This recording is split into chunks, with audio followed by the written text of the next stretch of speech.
Tell the truth. Information is power.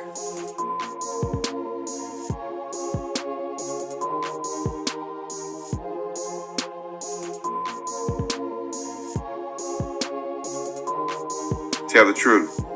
Tell the truth.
Peace, everybody out there. I want to apologize for being late. Still technical problems, but got them worked out. I hope everybody is doing well tonight.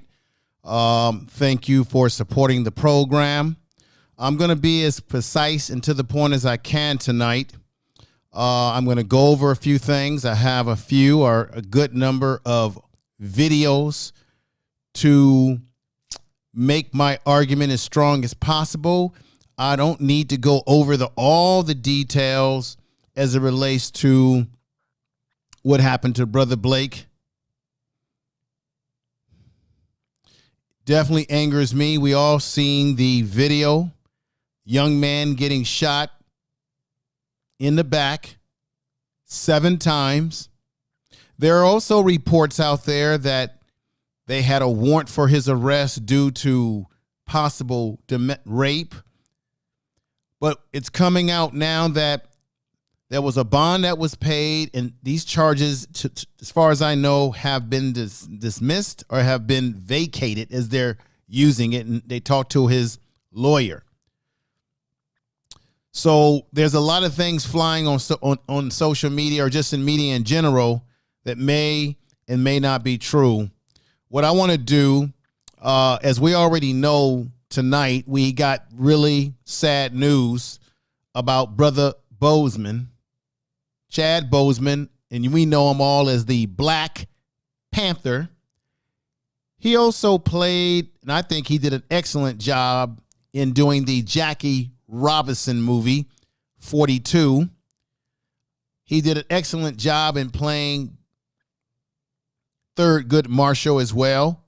This is a man who's had some very great prominent roles and playing prominent heroes that we grew up, especially if you're a young person, Generation Xer, Y generation, even baby boomers realize this, that he played individuals in history who did a lot that helped Black people.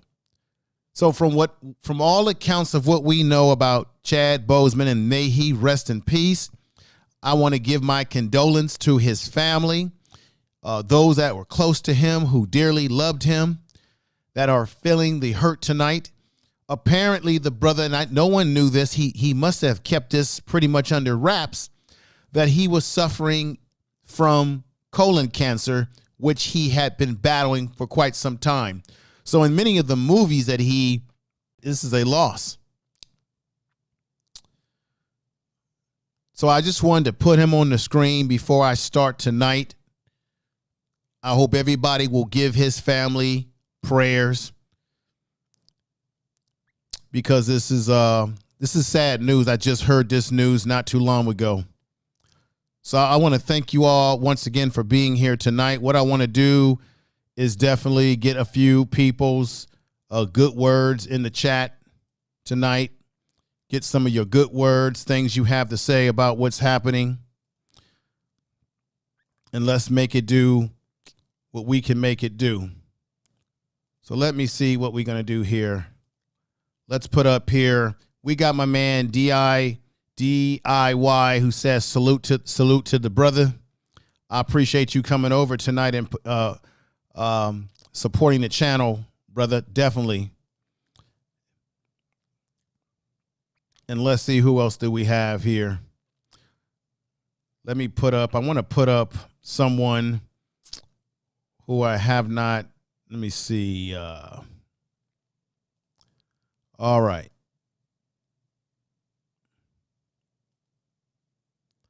And let me see. Why am I not getting that on the screen? I want to put some things on the screen for folks that are in the chat. So let me see what is going on. Why is this not? These might be people that are in the chat still, may not be in the chat. Let's see. We've got Miss Victorious. She says, hello, Information Man show and chat. Let's see if we can get that in there.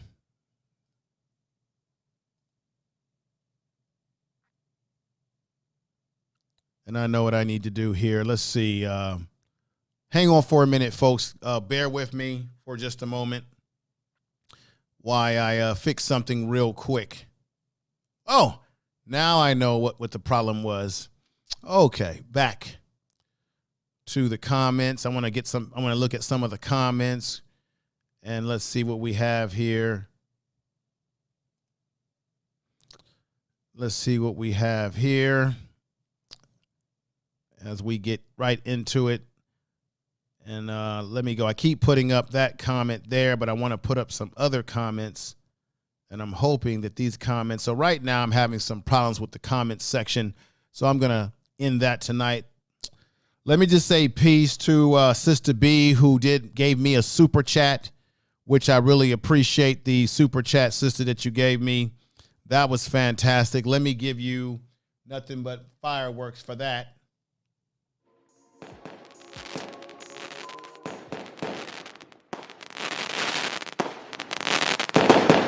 Thank you for that, sister.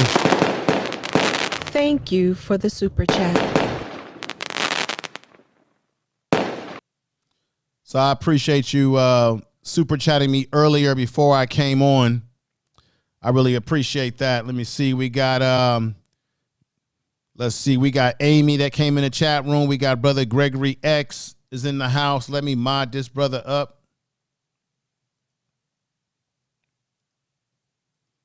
Let me mod you up, brother. And let me see what's going on here. Now I'm having some other technical problems. It's a trip when you start having these technical problems, ladies and gentlemen. And then nothing's working right. So here I go. Put this back on here. Connect that. So let me say Jackie's in the house. Brother Gregory X is in the house. Sister B's in the house. Everybody that's come in, I appreciate you coming in. Peggy Roster's coming to the building, and many more hopefully will be in the building tonight. So basically, as we know, Brother Blake, the brother was shot in the back 7 times. You all saw the video. This whole thing really bothers me simply because this brother was a father, and I must give shout out to black fathers out here. He was a father of 4 sons. And I tell you what, no matter what happened in this situation, there's reports that he had a knife under the seat. There's reports that they called the police on him. There's reports out there that says that he was, they tased him, that the police tased him, that they could not control him. Those are the reports that are out there. And then when he got into the vehicle, he grabbed him in the back, and you could see that clearly, and he shot him 7 times. And then there's also another rumor out there that the car that had his children in it was not his car. And this is my argument. No matter whether they wrestled with him, trying to tase him, there's a claim that 2 cops tased him. No matter what the situation is that when he was walking back to the car, he did not pose a threat. So as a result of not posing a threat, he should have not been shot 7 times in his back. And according to his father right now, this brother was in the hospital for quite some time, in which they had him in handcuffs because of the warrants that I had spoke of earlier in the beginning of the program, as things were, I was trying to fix a couple of technical things. They had him in handcuffs, and the father, and you probably heard it all, you probably read it. The father was saying, why did they have to put my son in handcuffs? Did he pose a threat? Was he actually a threat? If the man is paralyzed, then there's nothing that he could do to either escape or even harm those that were watching him. Then they're claiming that it was Kenosha. It was not Kenosha police, that it was some other police authorities. But the father felt that his son was treated in a biased manner. He said, and we all heard him say this, that there's 2 set of laws. There's one for white people, and then there's one for black people. And I'm going to say that that is completely true, that there is a different set of rules for different people. And let me see if I can put this on here. I don't know why I'm having some technical problem with this, but it's not that's not working out for me as I was hoping. So there's one for white people and there's one for black people, because we all know that there was a vigilante. We all know that there were white supremacists out there who were calling themselves taking the law into their own hands. And what I want to do as I go into this, and let me thank everybody who's come in now. We've got Golden God, Brother Rob is in the house, Jay, Low, Rich. I want to just ask you all in the chat room, and I'll read what you have to say as we go through this tonight. What are your thoughts? What are your thoughts and what are your feelings about what took place? I don't think that nothing has changed in our society whatsoever. I don't think nothing has changed, because you got Black Lives Matter out there. You've got white folks out there that have been marching, talking about, Black Lives Matter. You got all these different groups that have been protesting. And to me, it doesn't seem like anything changed. And it was exactly what I already thought was going to happen. Nothing is going to change as long as you have police officers running amok. And as long as you have police officers who are white supremacists. As I said to you several videos that I did ago, the FBI already documented in 2006 that they were afraid that there were many white supremacist groups that have infiltrated into these police departments. You have Brother Jacob Blake, he gets shot 7 times in the back. From what we saw, he had no weapon in his hand. Now they're going to say, well, he had a weapon underneath the seat. How did they know he had a weapon underneath the seat when they shot him as soon as he opened the door going inside? Grabbed him from the back.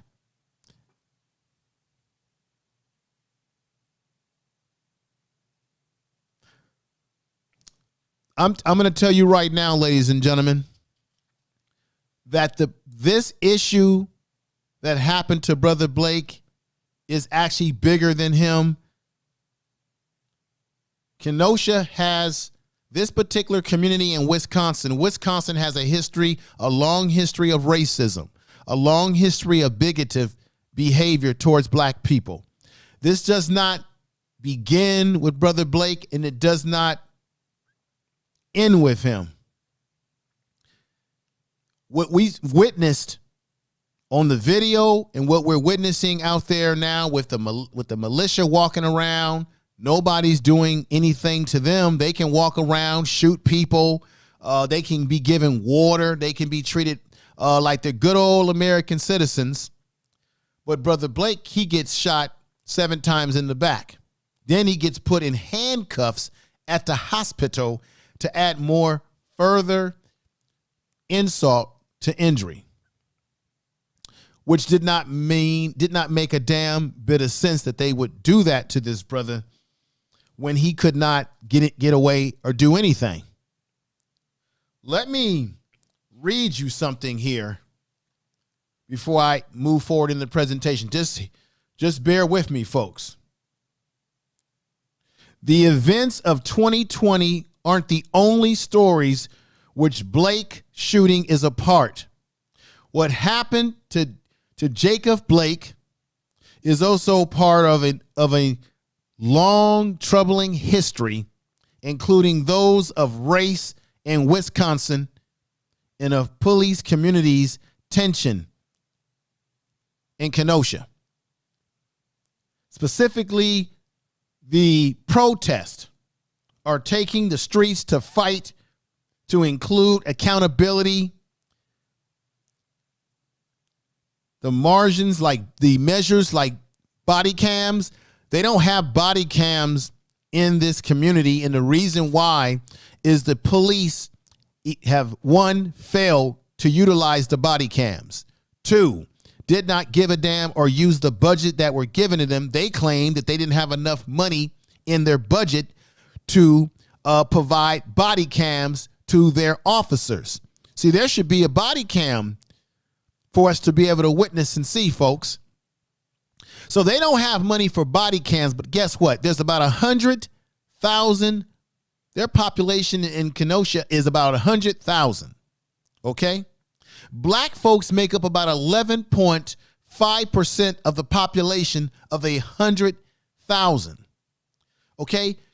The city of Kenosha, the community of Kenosha, they have a $30 million budget for their police department. They use about $18 million of that $30 million budget to specifically heavily police black people in this community. So what you have is a police department that is spending a lot of money, $18 million, in patrolling black people. So they're an overly policed community. Black people are being overly policed in Kenosha. I can't even say the goddamn name of this community because I'm so disgusted by what happened in this community.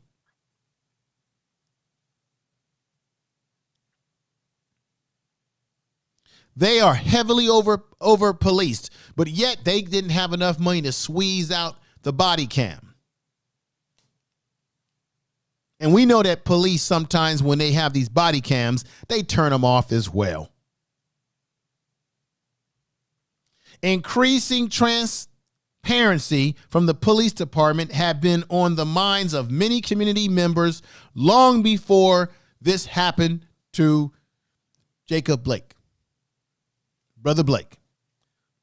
And let me put something on the screen, because I had said earlier that Black fathers matter. And let's put this on the screen. There is his children.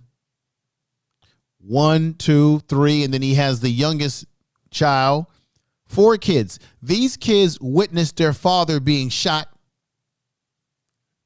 You have one of these sons. I don't know which one of his sons, but it's reported that one of his sons said, "Why did the police officer shoot my father in the back?" These kids are right now going through heavy trauma. is what's happening right now. Give me 1 minute, ladies and gentlemen.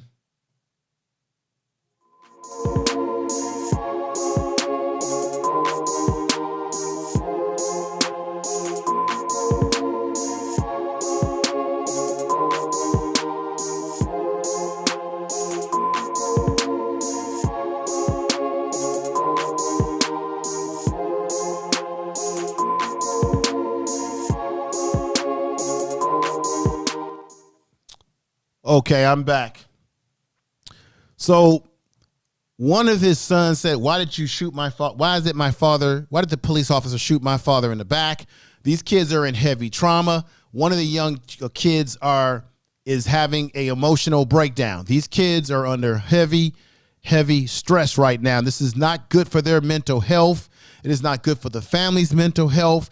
These kids are going to need therapy. They're going to need heavy counseling. And even though their father currently right now is alive, and as far as we know, he did not die, but he's in serious condition right now in the hospital because of the way he was treated. These kids are going to look at their father every day, who they're going to have to grow up and take care of their father now. He will not be able to earn a proper living to take care of his children because of what the police in this despicable community that is over policed, particularly focusing on black people, what they have done to him. I want to say peace to everybody out there that's come in the chat room. We got Prophet Pre in the house. Let me see here. Thank you for coming over and watching the program. Let me play you something right here.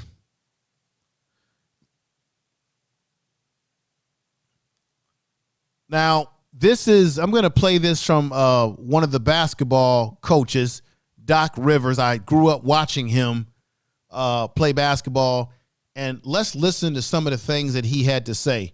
Now, what was most notable and what this brother had to say is he said, hey, we live in a country that does not love us, but we love America.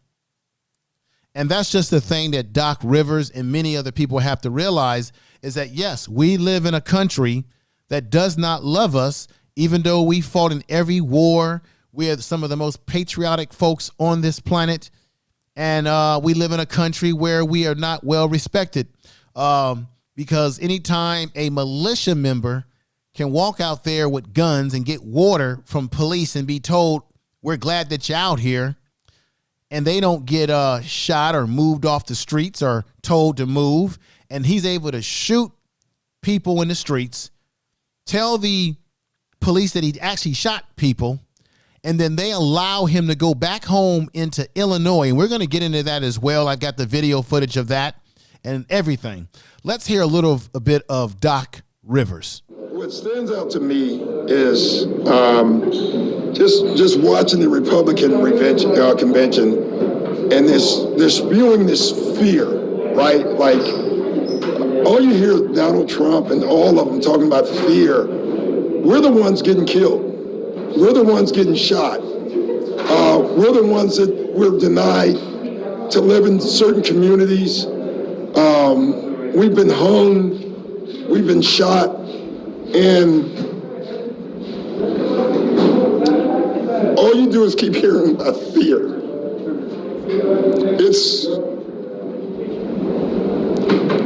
It's amazing to me why we keep loving this country, and this country does not love us back. And it's really so sad. Okay, so that was Doc Rivers. I just wanted to play a little bit of that. One of the things is Doc Rivers was actually 100% right. We live in a country in which we love America. Let's be honest, black folks, we love this country in terms of the ideals. But we don't like this country because they don't live up to the ideals which they tell us to believe in. And oftentimes, I don't like to see black men crying when it comes to these sort of things, because I feel like right now as black men, we need to stand strong. I don't think we need to be on our knees, taking knees. We need to be standing, not kneeling down. We need to be out there saying we're not going to take this crap anymore. We need to be standing up for our family and not crying. This is not a time for black men to cry. We know these damn realities, okay? We as black men, and I said this before, because black fathers do matter, okay? I said this before. Nobody can tell our narrative and control our destiny but ourselves. We as black men have to take the bull by the horns. Speak up for ourselves. Don't cry. We know these things are real. Black fathers are the only ones who have to tell their sons how to behave themselves when encountering a police officer, because we want to get home safely without being harmed by these police officers, right? So we got to tell our sons, put your hands on the steering wheel. You know how it works, everybody. Say yes, sir, no, sir. Don't fidget. Don't do anything that could cause the officer to shoot you. And there are some out there that will say, well, Blake shouldn't have been doing this. Blake shouldn't have been doing that. No, Blake shouldn't have got shot 7 times. Because when he got shot, he did not pose a danger to the damn cop, that despicable individual. Rustin, or whatever the hell his name is. So I'm going to tell you right now, we don't need to be crying, ladies and gentlemen. We need to be stepping up and realizing what situation we're in. Now, I've got a super chat by Brother Gregory X. I appreciate it. He says he occurs to everyone that the shooter, it occurs to everyone that the shooter and that their family bled as well.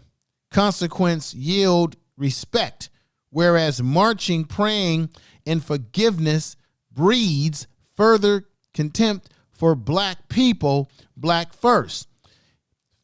The shooter and their families, I think you're right about that. What we're seeing is that there's further contempt for black people when we stand up and protest. But let me just tell you something right here, Brother Gregory X, and this is just the facts right now.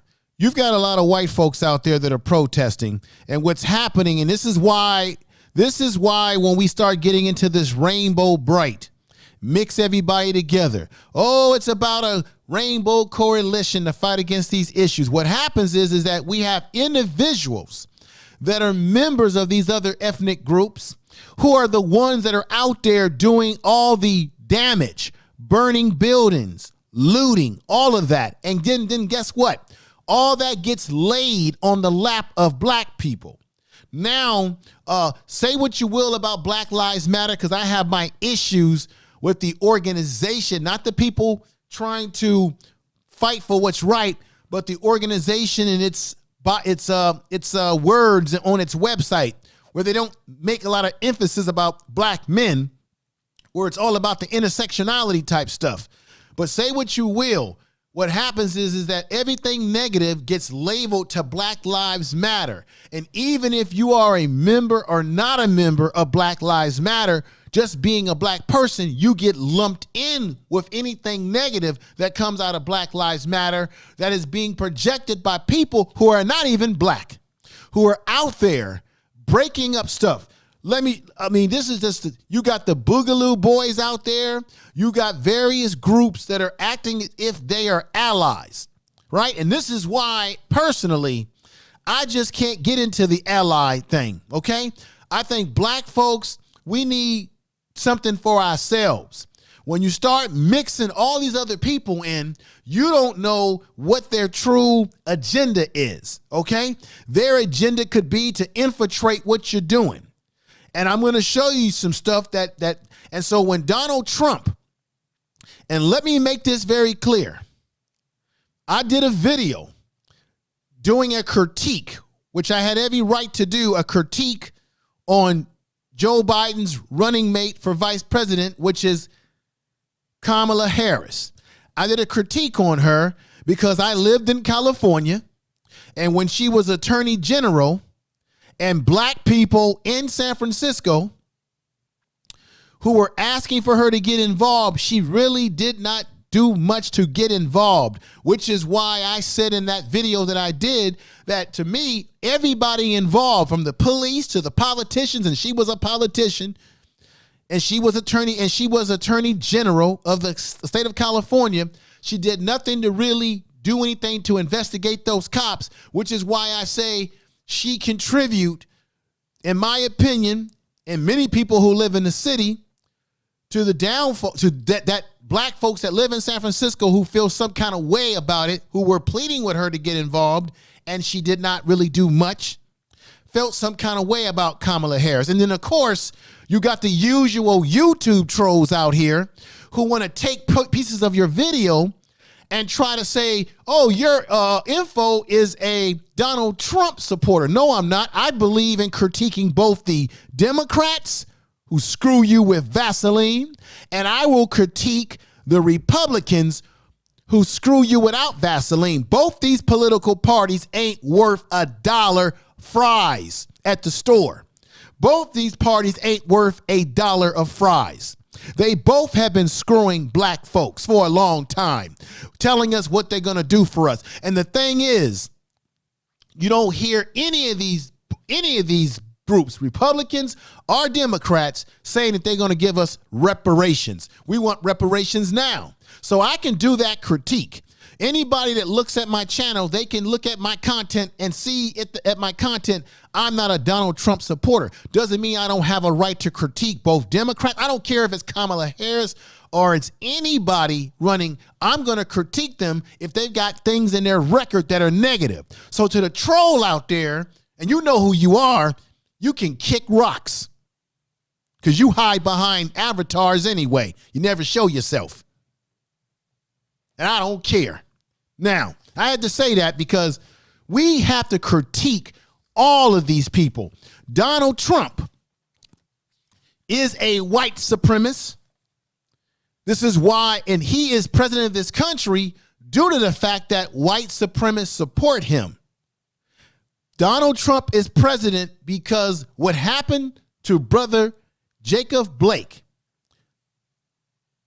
George Floyd, and many others, Breonna Taylor, she still can't get justice in Kentucky, Louisville, Kentucky, because you've got a black attorney general out there who was speaking at the RNC convention just this week, and he had the nerve to put her name in his mouth, and he is yet to tell the citizens in Louisville what the hell is they're going to do. You're going to use her in a speech, but yet you haven't done anything to arrest the police that killed the young lady.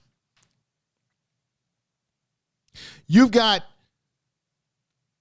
Brother Blake. What has happened to him is a manifestation of the true nature of American society. Donald Trump was elected, and what happened to this brother, it is a manifestation that shows us the true nature of American society. This is who America has always been, always has been. This has been happening to black folks for years upon years upon years. Brother Gregory X, thank you for the super chat. Thank you for the super chat. I appreciate that. I appreciate the other super chat that you gave me. Thank you for the super chat. Black fathers matter. Brother Blake was a father. His children are forever changed. And this is why we don't need to be crying. Let me put this back on here again with Doc Rivers, and I will get back to breaking down some more information about this community, Wisconsin overall, that has a long history of oppressing black people, which is why that happened to brother Jacob Blake. Let's hear just a little bit, tad more of this. Like, I should just be a coach. And it's so often reminded of my color. You know, it's just really sad. We got to do better. But we got to demand better. Like, we got, you know, it's funny. We protest and they send riot guards, right? They send people in riot outfits. They go to Michigan with guns and they're spitting on cops and nothing happens. The training has to change in the police force. Okay, so you heard there, they go to Michigan with guns and nothing happens to them. And we already heard about this kid Rittenhouse, and I'm gonna get into some things around Rittenhouse, but let me just say this: Doc Rivers was emotional.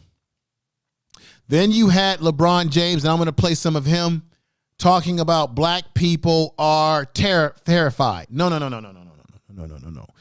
Black people are tired. We're not terrified. We're not shaking in our boots, scared to go outside our door. We recognize that when we go out our door, that something could happen to us when coming across and dealing with police officers who, in the case of this community, Kenosha, wherever the hell this community, they are over-policed in this community. We are concerned when we come in contact with police that we get out of it with our life. That doesn't mean that as black men, as black women, that we're walking around cowardly, scared to go out our doors. We just recognize that things can happen to us when we go outside of our door. We recognize the dangers of dealing with the police. This is why this speaks to the true nature of America. When it comes to white people, their relationship with police are completely different. Police actually protect their communities. Police actually take the time to understand and recognize the people in those in white communities, and in most cases live in those communities. The police come into our communities and they occupy it and treat us as animals because they see us as animals. They see us as slaves on the plantation still, because this is how America was created. What happened to Blake, Brother Blake,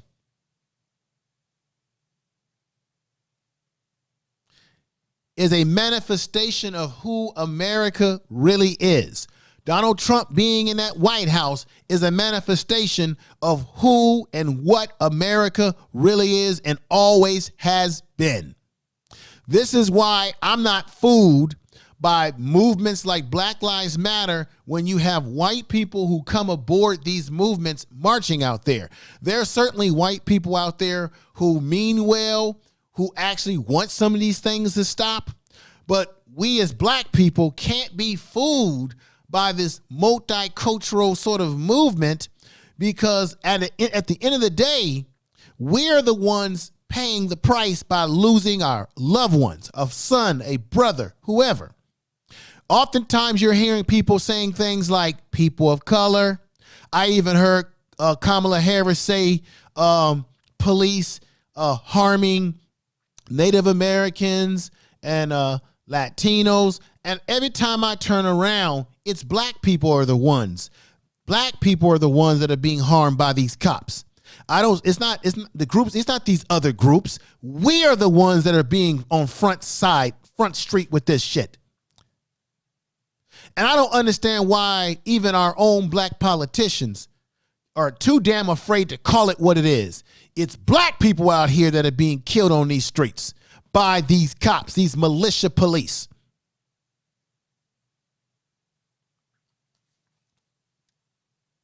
Now, Jacob Blake, he was killed because there's a sickness in Kenosha. There's a sickness in this community of Kenosha. There's a problem there.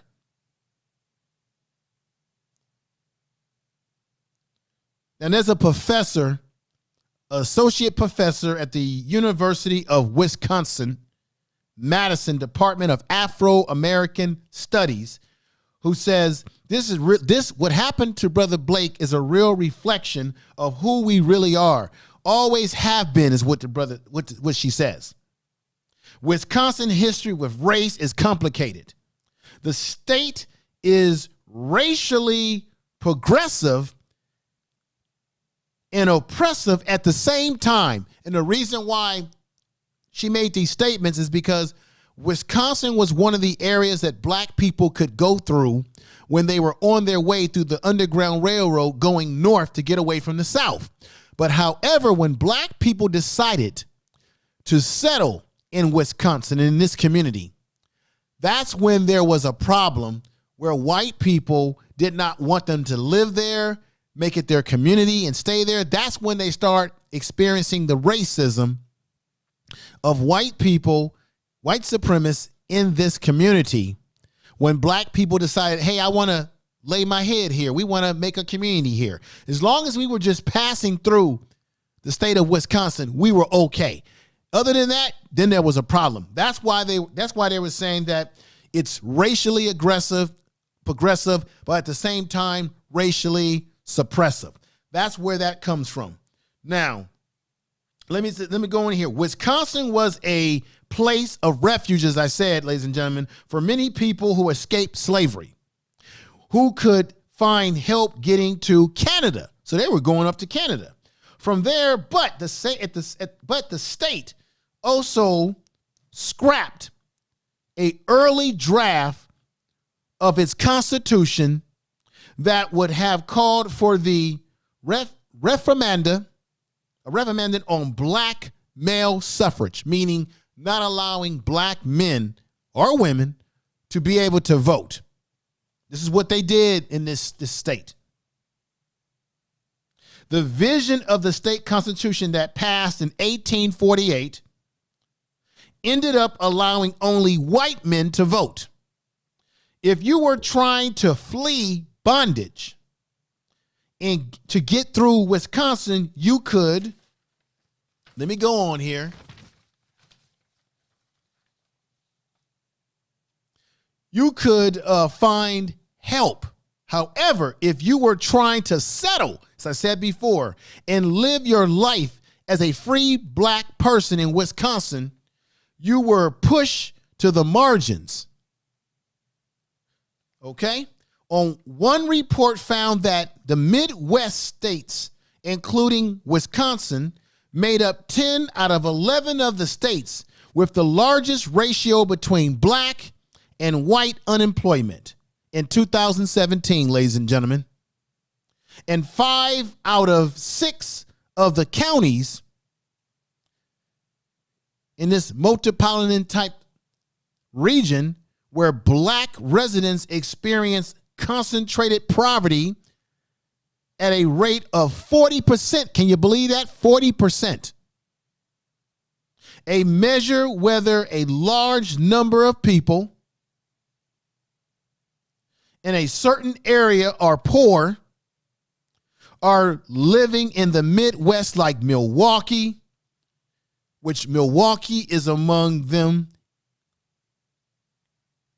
And Kenosha is also among one of those cities in Wisconsin where black people are living in poverty, black people are struggling, black people are being over-policed, and black people are being oppressed through the over-policing of their community.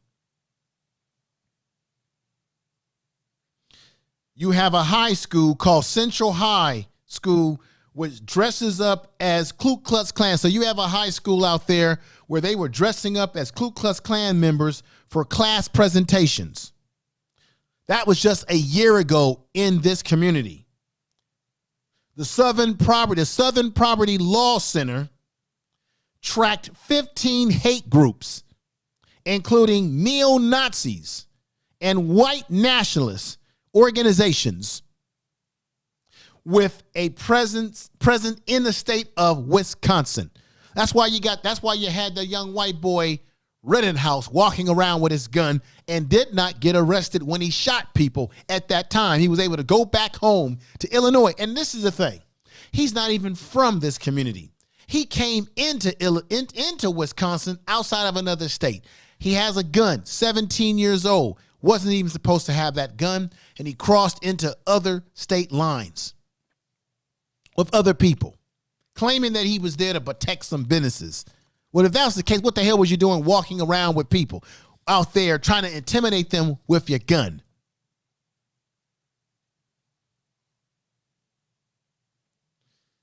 In the relationship between the city's black population in Kenosha and its police force, the professor says that they recalled several incidents, ladies and gentlemen, several incidents from the time during which they felt the police were not looking out for black people's safety in Kenosha and Wisconsin as a state. I'm almost finished with this. Now, check this out. This is somebody who worked. This is Hallman worked was a politician. Was on the city board. Worked as a politician. This is Hallman. And it was Hallman that said that the relationship between the city and black population is that blacks know that the city doesn't give a damn about them. Hallman went on to say that to bring up a package of reforms for police department reforms in 2016, which included body-worn cameras for police officers to wear, which they're not wearing. The idea did not turn into reality. In 2017, ladies and gentlemen, the city anonymously passed a resolution recommending the use of body cameras, but the measure still had not taken hold and had not been implemented. Even to this very day that Brother Blake was shot 7 times in the back, and we don't have no body cam to see everything that happened like you had with George Floyd.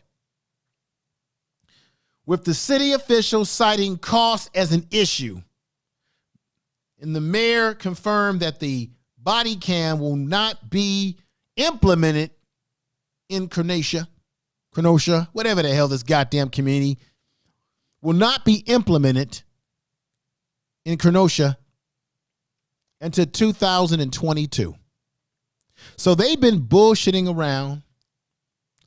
They have, okay, excuse my ebonics. They've been fussy-footing around in which they have not done anything to get body cams on these officers so that we can see what's really going on when they're making arrests of people. And you've got individuals working for this police department. Let me show you his picture. Let's put him up on the screen here. There he is. That's Rustin. Now, I want to ask you guys, what's the difference between him and this kid right here? Hang on for a minute. What's the difference between him and this kid right here? Right? That's Rittenhouse. Whatever the hell. He's got the gun in his hand. He's patrolling the streets in a community that does not belong to him. He's crossed state lines. Matter of fact, I think he's even underage to be having that gun. He's violated their gun laws. But just like what happened in South Carolina when Dylan Roof went into South Carolina into a beautiful church and he shot beautiful black people, massacre in that church, and the police gave him a Burger King, took care of him. Well, Rittenhouse, they did the same thing for him. Prior to him doing all this stuff, they were praising him and his militia group, his white supremacist friends. And they were saying, oh, thank you guys. And they even gave him water. They didn't shoot him, but yet he had a gun in his hand that posed a threat to everybody out there. But they shot Brother Blake, who had no weapon. And they're saying he had a knife. But we're also hearing from reports that they haven't identified a knife yet. There's been no knife physically identified yet. But this guy he could shoot people. Just like this man shot people. You see? What's the difference between these two guys? The difference is that Rittenhouse is not a police officer, but had aspirations to be a police officer because he was pro-police. The difference is this guy, Rustin, is a police officer. What I'm telling you, there is no difference between the two. There is no difference between these two guys. It's just that one is an official police officer. The other one is a white supremacist militia member. But this is the reason why there is no difference between the two of them, ladies and gentlemen, because we know that these white supremacist militia members do what? They join the police department. And there's footage of him wanting to be a member of the police department. Should I go ahead and show you that footage? Should I stop messing around here and let you see that footage for yourself? Let you see what the man is all about? Okay. Let's go ahead and play that footage right now for you, because this man was all about being a police officer and loving every minute of trying to become one. I want to be cop, a former youth police cadet whose social media posts include support for police, referencing Blue Lives. Let's stop it right there. He was a junior cadet. So once again, there's no difference between him and the cop that shot Brother Blake in the back 7 times, because that young man, that piece of you-know-what, would have ended up joining the police department, and he would be doing what? Executing his white supremacy with a badge on black people. Let's hear some more. And including a post on his birthday in 2018, asking friends to donate to a nonprofit called Humanizing the Badge in lieu of gifts. On the night of the shooting, he posted video to his own Snapchat from the protest areas. You can briefly see the rifle he's carrying. A short time later, chaos erupts. Footage appears to show a man who seems to match Rittenhouse from the earlier video, being chased by a group, falls, is struck by protesters, then turns his gun and fires. As one victim lies on the street, the gunman stands up, walks away. When it's over, 2 people are dead, 1 seriously injured. The gunman casually walks away. Okay, everybody, as you can see right there, the gunman, you know who it is. That's that Rittenhouse. He casually walked away, as you can hear in the report there. Casually walked away, put his hands up. The police saw that, and they allowed this man to leave the freaking state. Whereas Brother Blake, he gets shot in the back.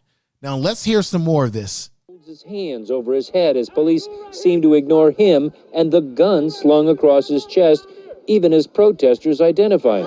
That dude just shot that dude right here. Rittenhouse surrendered to police Wednesday in his hometown of Antioch, Illinois, about 20 miles away. He faces multiple charges, including 2 counts of first-degree intentional homicide, but police are saying little else. We know that there are still people out there, instigators, that are trying to cause trouble and fire things up. At a news conference Thursday, officials gave no additional. So you hear the police chief in this despicable community where they have these police trying to blame the protesters for getting shot by this guy. And you even have the right wing, those that are Donald Trump supporters.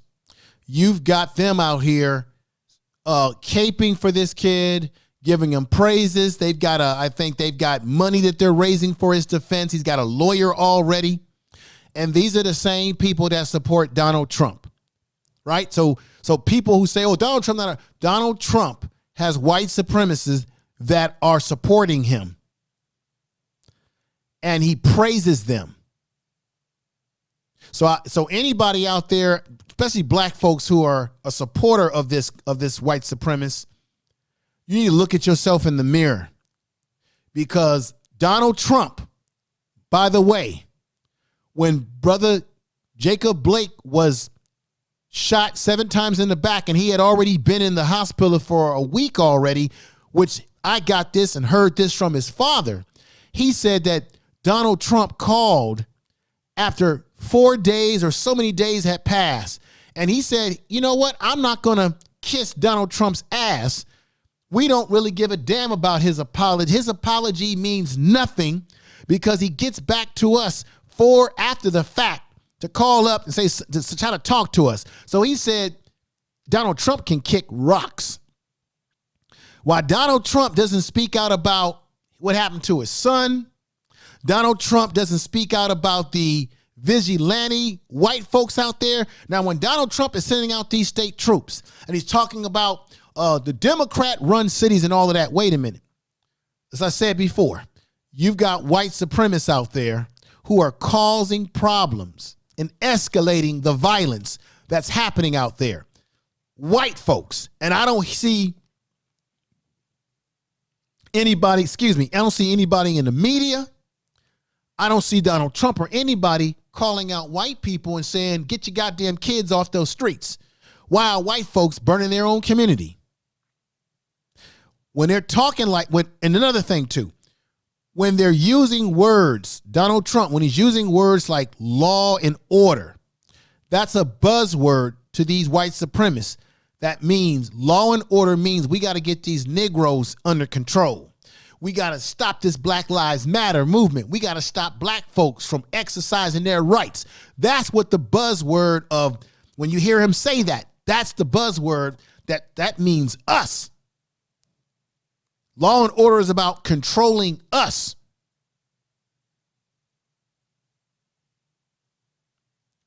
Let's go back into this. Details on the shootings that took place during Tuesday night's protest, and also failed to answer a single question about Jacob Blake, the man shot 7 times in the back by Kenosha police. Any explanation? Any explanation of that? Kyle Rittenhouse's online profile show an affinity for guns. There's a video of him shooting targets, another assembling what appears to be a semi-automatic assault rifle.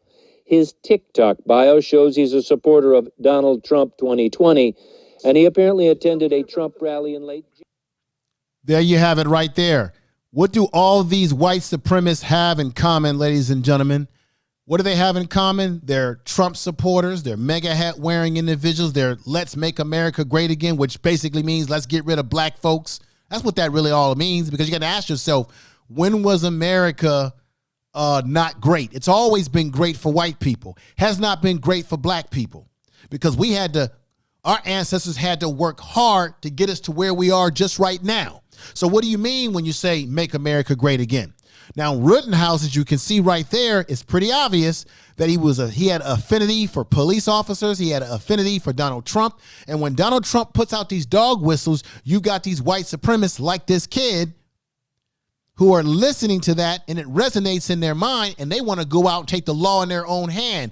And they can do it and get away with it, not go to jail, because he ain't in jail yet, folks, just so you know. The kid ain't sitting in a jail cell yet. Jacob Blake gets shot 7 times in the back, had no weapon in his hand, was actually walking to his car, posed no threat to the police officers, gets shot in the back 7 times, according to the father in the reports. This kid Rittenhouse what did he do? He killed 2 people and injured a 3rd person, and was able to go right back to his house. And then they're talking. And then what's happening? He not in jail right now. I don't believe that. I don't even think the young man is in jail right now. He's got a lawyer. He's got the right wings, the Donald Trump right wing followers supporting him. And while they're supporting him, they're already creating a negative narrative about Jacob Blake. They did this with Trayvon Martin when Trayvon Martin got shot. They tried to dirty up his background. Damn it. And that's Sister Real Dana in the house. Thank you for the super chat. Thank you for the super chat. And let me give you some fireworks too, sister.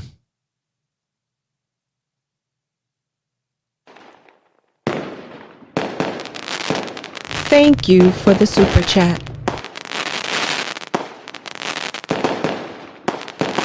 Thank you for the super chat.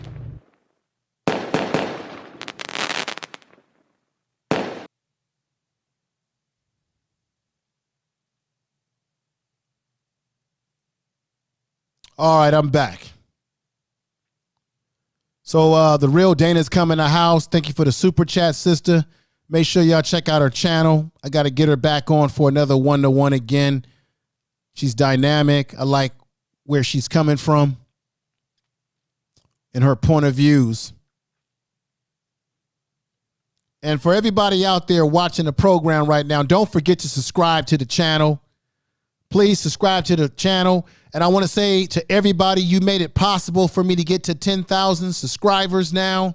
Well, actually, I've got about 10,014, 15 subscribers, and hopefully it'll go up tonight.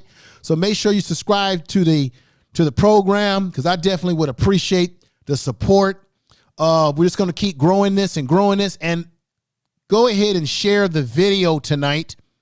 I'm getting heated up in the beginning of the video. It took me a while to warm up. I had a long day of work, so it took me a while to warm up. I had a couple technical problems in the beginning, but I'm getting nice and revved up for you, ladies and gentlemen. But definitely subscribe to the channel and do your best if you can to share this in all of your social media.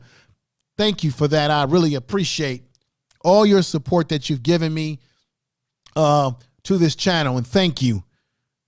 So let me get back to where I was at. So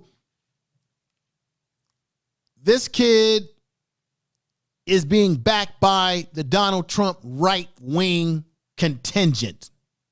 Okay? And I'm going to tell you right now. As I said before, I'm going to put it up in here. Black fathers do matter. Brother Blake was a black father. I'm a black father. His kids are traumatized, and nobody is taking account of that. No one's taking account of that. There was some talk about the kids being traumatized, but there ain't enough talk about the children and what they witnessed. And this is another thing too. Those cops knew there were kids in the car, and the fact that they would actually shoot, and God must have been there, because what if those bullets could have hit the children, ricocheted and hit the children? Then this whole thing would have, man, if the kids would have been hit by the bullets, if the children would have been killed in this process, Kenosha, whatever the hell this community would be burnt down right now, because it would be even worse that you would have children. They should have not shot this man 7 times in his back. They could have done, I don't know, why couldn't they had wrestled him down to the ground? Anything but to shoot him with 7 shots. Matter of fact, Brother Jacob Blake is actually lucky to even be alive, given the circumstances that he went through. Let me play the rest of this. This president doesn't preach, this president gets it done. Posting a video that showed he was in the very front row. Court records show when he was in middle school, Kyle Rittenhouse's mother claimed he was bullied so badly, she asked the court for a restraining order against one of his classmates. It didn't happen because neither party showed up for court. Kyle Rittenhouse is being held in juvenile detention in Lake County, Illinois' Juvenile Detention Center on a fugitive warrant. He faces extradition hearing Friday morning to see if he will be sent back to Wisconsin to face now 6 criminal charges. Okay. So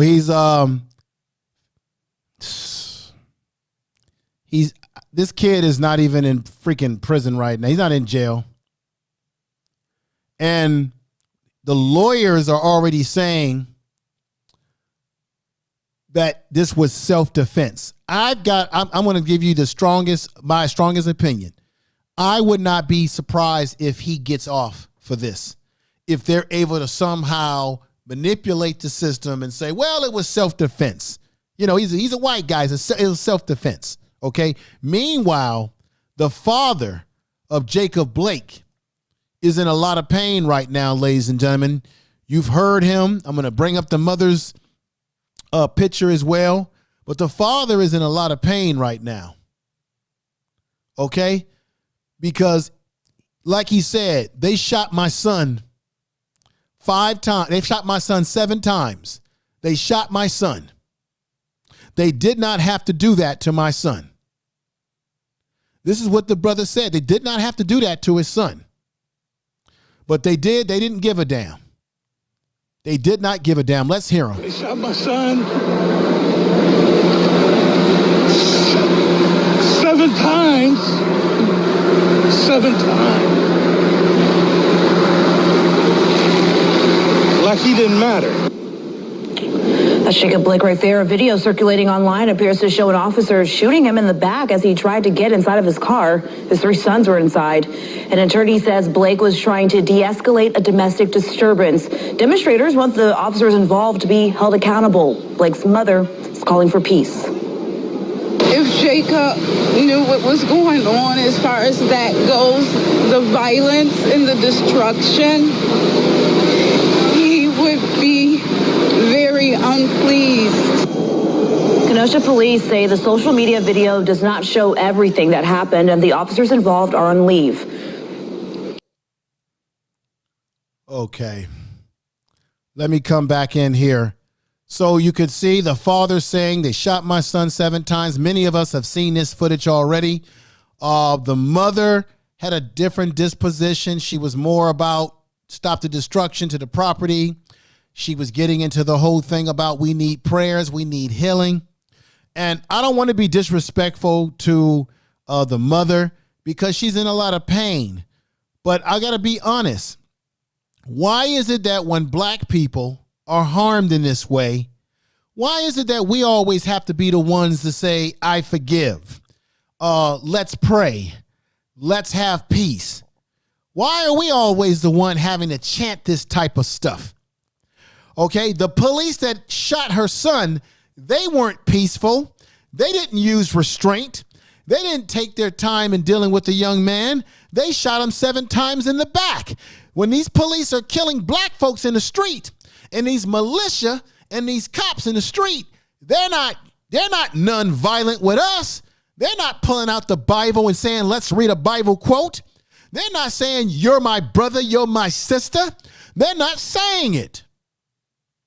Because white supremacy policing is a structure. It is an outer and protective structure of white supremacy. They're on the same page with these individuals. Let me play you something else. You probably have seen this small audio clip. Listen to what this white supremacist militia member, listen to what he's about to say. Well, you know what the cops told us today? They were like, we're going to push them down by you because you can deal with them, and then we're going to leave. Well, you know what the cops told us today? They were like, we're going to push them down by you because you can deal with them, and then we're going to leave. I'm going to play that one more time. Well, you know what the cops told us today? They were like, we're going to push them down by you because you can deal with them, and then we're going to leave. Okay. Can everybody in the chat room tell me what you heard him say? He said that the police told him that we're going to push the protesters to a certain area and then we're going to leave because we know that you guys can deal with them. This same thing happened in Los Angeles too. This might be the clip from it where they entrapped protesters through a tunnel. And so having people say, oh, go this way. This is why you got to be very careful who you out there protesting with, because everybody out there, these different racial groups, some of these people are working for the other side. Some of these people are operatives out there. Now, he clearly said, the police told us, the cops told us that we're going to push them to a certain area of the streets, and then we're going to bring them to you and let you do what you do best to them because we know that you can handle it. What is your thoughts about that, folks? You heard me play that about a couple of times. Come on now. What are your thoughts? What are your thoughts? Okay, we got my man Underrated Darkness in the house. We got RY in the house.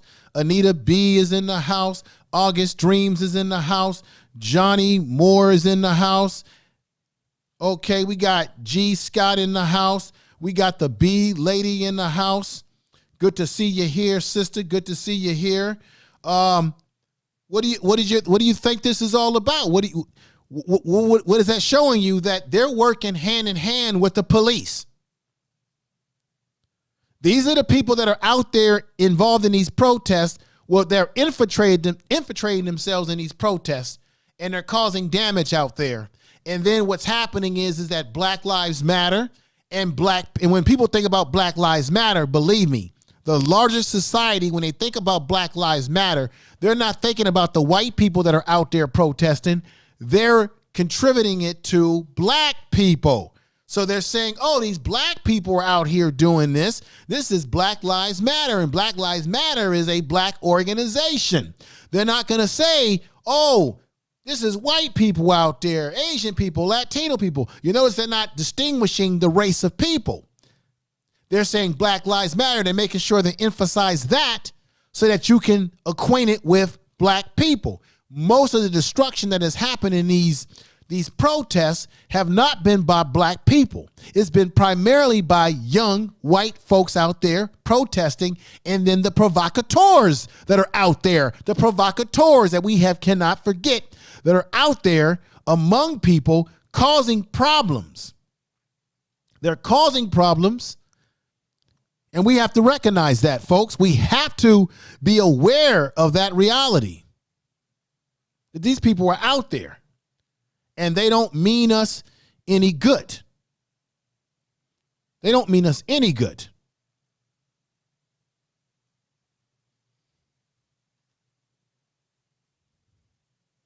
Once again, if you're out there listening to the program tonight, definitely, I'm on YouTube live right now. Definitely go ahead and subscribe to the program. Share the video tonight. I definitely would appreciate that. And make sure you check out my second channel, The Information Man Speaks Podcast, which can also be heard on a variety of different podcasting platforms out there. And these are just some of them you can see on the screen. These are some of them that you can hear me on: Apple Podcasts, TuneIn, Google Podcasts, just a good variety of different podcasts that you can hear me on. Spotify, in TuneIn, as you can see there, SoundCloud. There's one Stitcher, as you can see on there as well. iHeartRadio podcast, as you can see on there. These are some of the ones that you can see right on the glass there, right on the glass, everybody. So make sure you check that out. Be a part of the program. Let me see, who else do we have coming in here? So I just want to say, I really appreciate everybody being here so far tonight, but I'm not finished by any stretch of the imagination, because I've got more to show you. Now, remember, this is what I want to do. Let me go ahead. I was going to save this, but I need to play it right now because it falls right in line with what I've been talking about. Here's the video of this Rittenhouse, whatever the hell he calls himself, this white supremacist 17-year-old militia. And let me just say this right now. Mr. Blake, senior Mr. Blake, the father of Jacob Blake. I heard him on CNN today talking to Anderson Cooper. And he said to Anderson Cooper, when Anderson Cooper said, what did you mean by there's two different worlds? There's two different rules of law, one for white and one for black.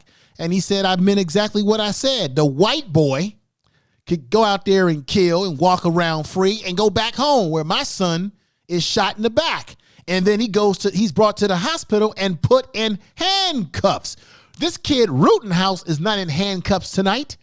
He is not in handcuffs.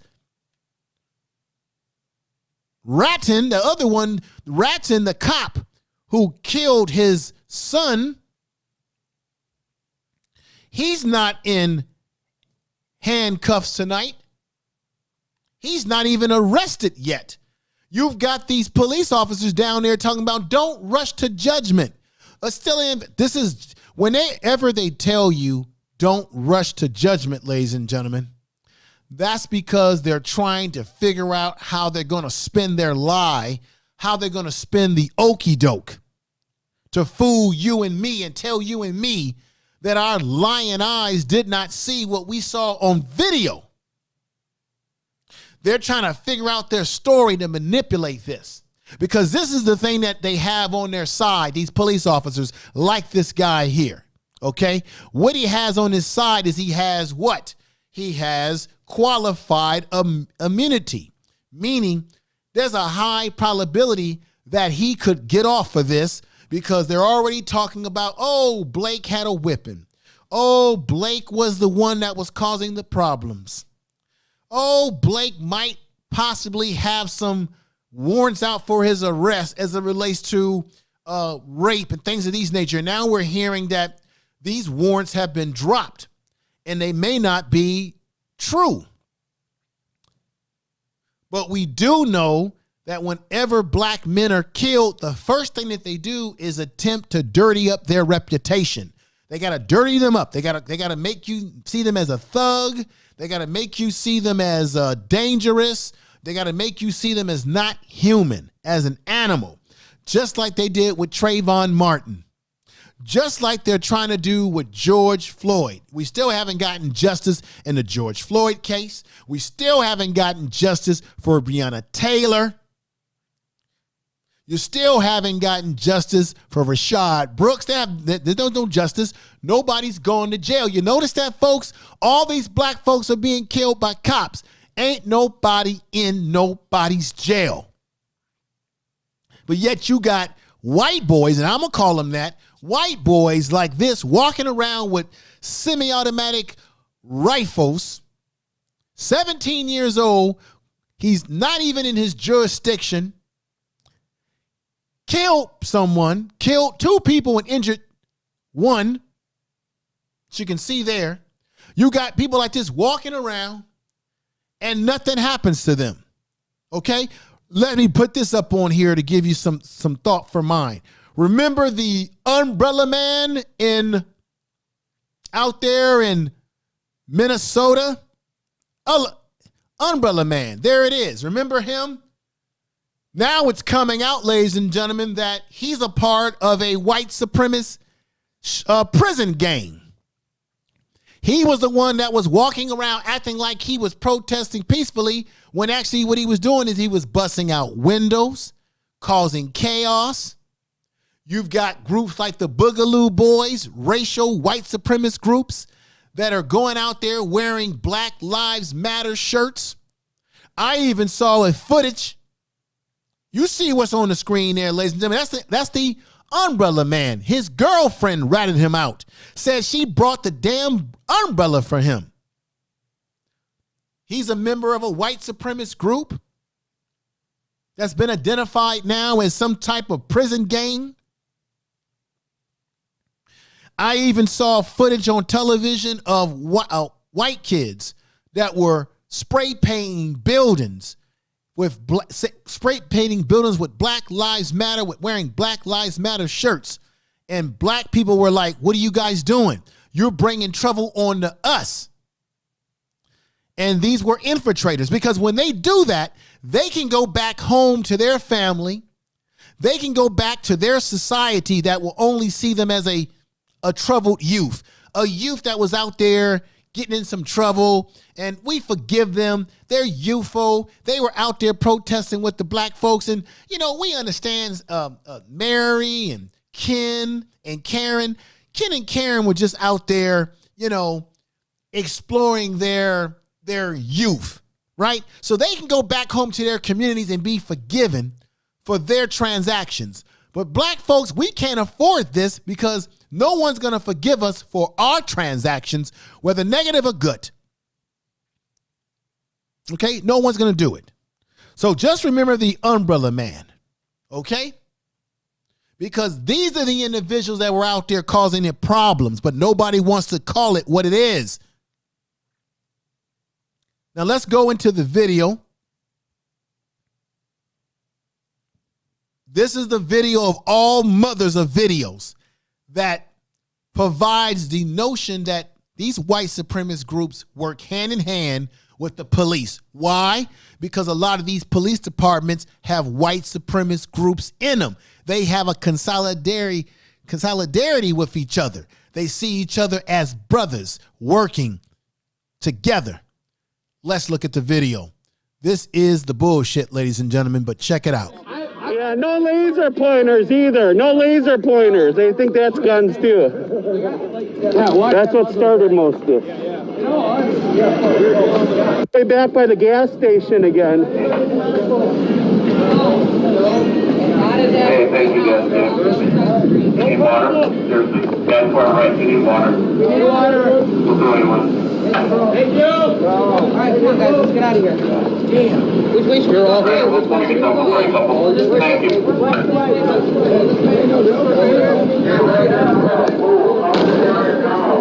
Yes, you. You are a civilian. This area is closed to them. You're trespassing. Leave. Leave now.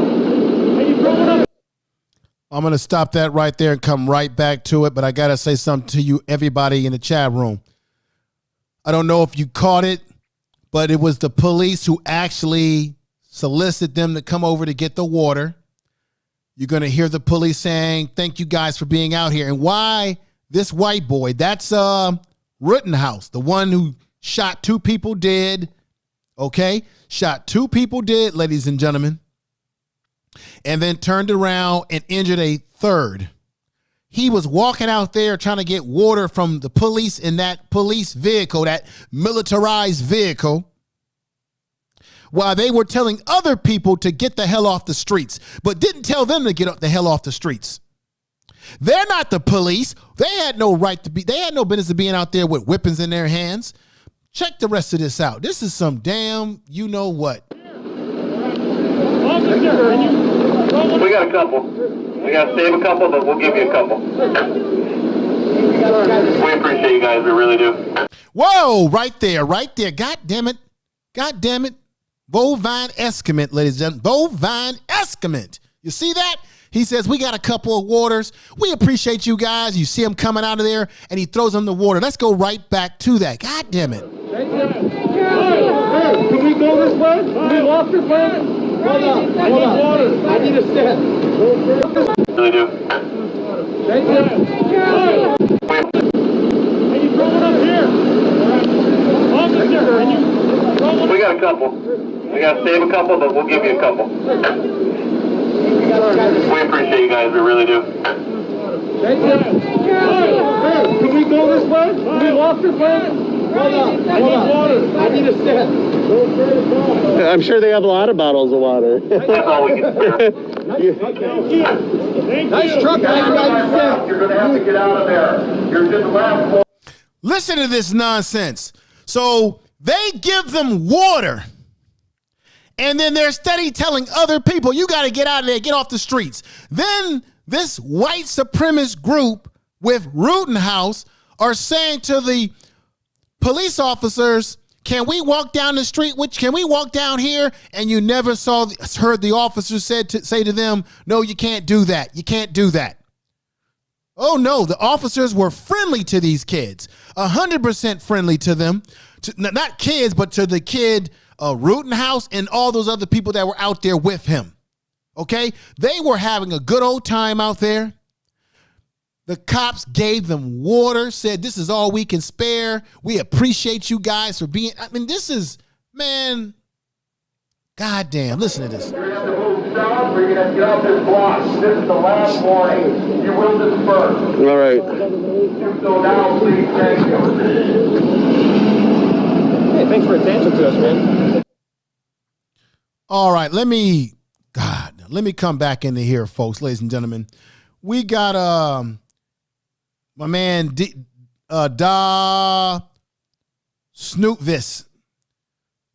Saying your name wrong, brother, but let me read what this brother is saying right here. He says the FBI director, James Comey, told the Bureau that whites have infiltrated local and state police back in 2006. Yeah, brother. I brought that up earlier, that there were white supremacist groups, not just, it's all police, law enforcement across this country, plus the military. Then in Los Angeles, California, they have a big problem with white supremacist gangs, I'm going to say it again, that have infiltrated the sheriff's department in what we call Los Angeles, California. But this is the kicker here. I got to let y'all see this one more time for more effect. Thank you. All right, come on, guys. Let's get out of here. Damn. Which way should we go? Thank you.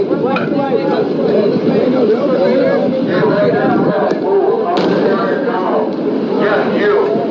You are a civilian. This area is closed to them. You're trespassing. Leave. Leave now. Can you throw it up here? Officer, can you throw it up? We got a couple. We got to save a couple, but we'll give you a couple.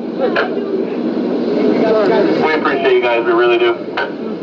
Thank you. Hey, can we go this way?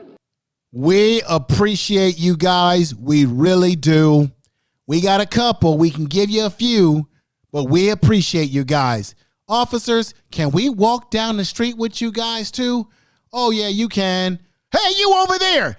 Get your butt in the house. Hey, you over there. Get out of that area. We told you. We warned you. But you don't tell these individuals to get the hell out of the way, and yet they go out there and they cause this type of a problem, ladies and gentlemen. Watch this.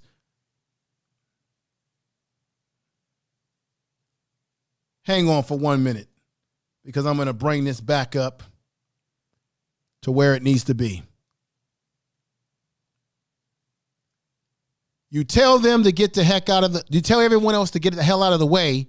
You give the white supremacist militia group with that guy Rittenhouse who killed 2 people and injured 1. You give them water. You allow them to walk down the street when they're not even authorized police enforcement. But it doesn't matter because they're both one in the same. Okay? And when that kid Rittenhouse, when his goal was to be a police officer someday, and he would have been the same officer that would have been out there shooting someone like brother Jacob Blake in the back. He would be that same damn officer, no different than Rustin. Let's play this. So all of that goodwill that the police gave this group, and this is what that kid ended up doing that night. Tonight, an arrest in the deadly violence that broke out last night in Kenosha, Wisconsin over the shooting of Jacob Blake. This video captured part of the chaos. Shots ringing out. A man on the ground firing a long gun. Bystanders running in horror. It's unclear what happened before or after this video. Right before dawn, authorities are still on the scene. Police say 2 people are dead, at least 1 person injured. Today, authorities arrested 17-year-old Kyle Rittenhouse in Illinois. He faces a first-degree intentional homicide charge. What it seems to be is a member of a militia group who decided to be a vigilante. The shootings came after authorities in armored vehicles fired tear gas to disperse crowds. Tensions are high here. Video posted on social media shows men with long guns standing guard outside a boarded-up building. Authorities have not said whether any of them were involved in any confrontations. Late today, 3 days after an officer shot Blake multiple times in the back, Wisconsin's Attorney General identified the officer as Rustin Shesky, who's been with the department for 7 years. Authorities say officers unsuccessfully tried to arrest and taser Blake after a woman called about her boyfriend being on the premises when he wasn't supposed to be. During the investigation following the initial incident, Mr. Blake admitted that he had a knife in his possession, and DCI agents, that's the Division of Criminal Investigation, recovered a knife from the driver's side floorboard of Mr. Blake's vehicle. No charges have been filed and no comment since the news conference from Blake's attorney, but the investigation is ongoing. Okay, let me go back into this here, and because it's something that I want to say right here. So let me just say this. You clearly heard on that video the district attorney or whoever the hell he is say that Blake admitted that he had a knife. We all saw the video, And on that video, we did not see Blake take a knife and attack the officer that shot him in the back. So even if he had a knife at one point in time, which none of us have seen the knife, they have not shown us a knife, he did not engage the officers in an aggressive fighting stance or in any kind of stance that he was going to stab him with a knife. So he should have never been shot, even if he said to the officers that at some point in time he had a knife. The question still remains, why did they shoot him? Rittenhouse can walk around with a gun, clearly kill 2 people, injure a third, go all the way back home and sleep in his bed. They come a knocking on the door and say, oh, we're going to have to expedite you from here because of what you did, right? And guess what? He gets to be put in a police car. Nobody's roughing him up. Nobody shot him in the back, even though he murdered somebody, and brother Jacob Blake didn't murder nobody, but he could have clearly been murdered killed by this cop. He could have clearly been killed by this cop. He's lucky to still be alive in somewhat stable condition, so they say. We don't know. This brother still might not make it through, ladies and gentlemen. He still may not make it through this situation. So there's no guarantee that he's going to make it through circumstances at all. Let me get a little bit, closer to the action here. There's no guarantee that he's going to make it through this. But the fact of the matter is he's laying in a hospital bed where they handcuffed him. Then the latest reports is that they took the handcuffs off of him because the father raised holy hell. And then the lawyer said that the charges were dropped about these pending warrants for his arrest. Okay. And now, while he's laying in a bed, probably going to be paralyzed for the rest of his life, this kid's walking around able-bodied. He's got people caping for him in the conservative movement in this country. Now they're saying they're going to use that it was self-defense. And like I said, I wouldn't be surprised if this kid gets off for this and doesn't do any heavy time in prison.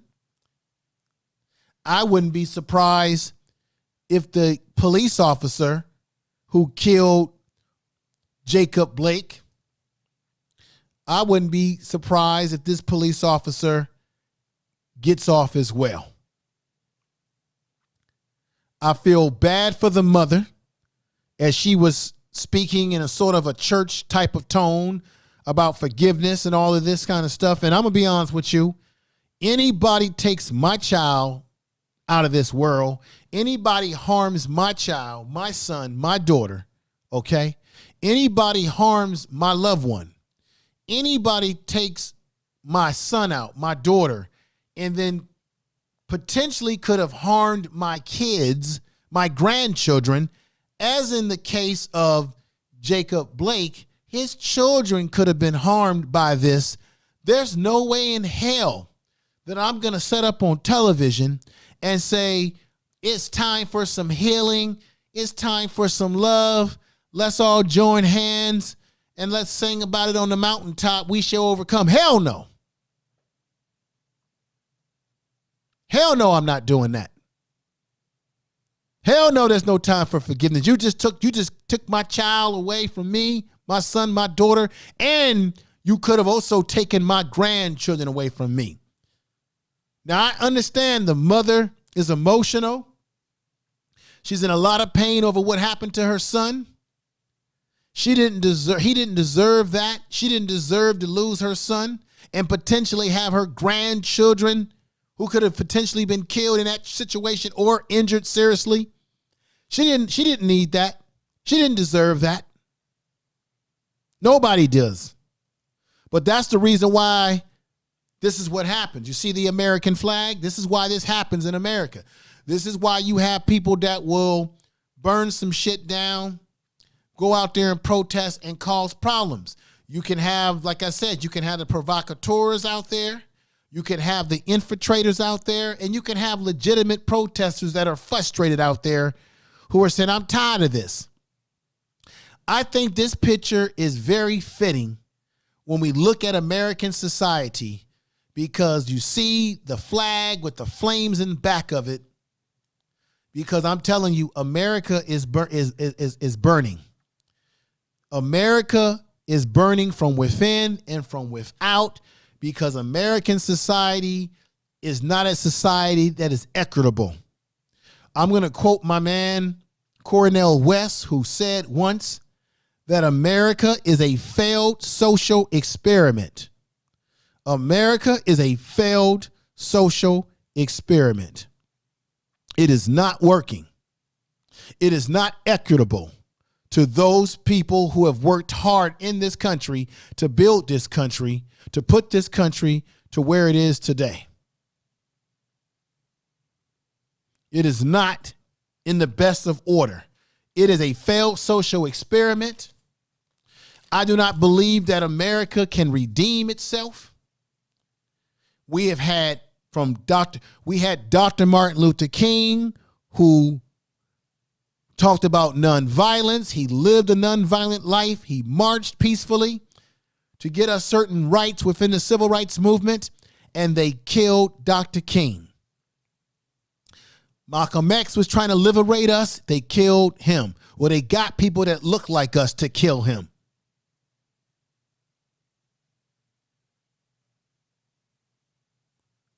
Medgar Evers, same thing. That brother was fighting for what was right for us, and they killed him. Adam Clayton Powell was fighting for us on a political front. They did everything to discredit him as a congressman, took his powers away from him because they didn't like him doing the things that the white politicians were able to get away with.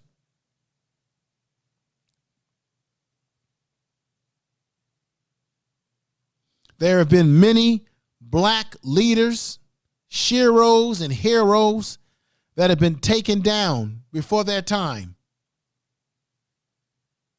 Look at even Nelson Mandela. They threw him in prison in South Africa.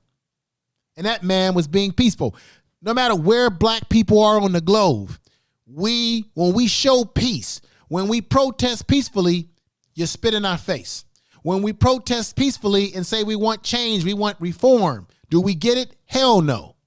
When we tell you peacefully, you owe us a debt of reparations. Pay the damn reparations.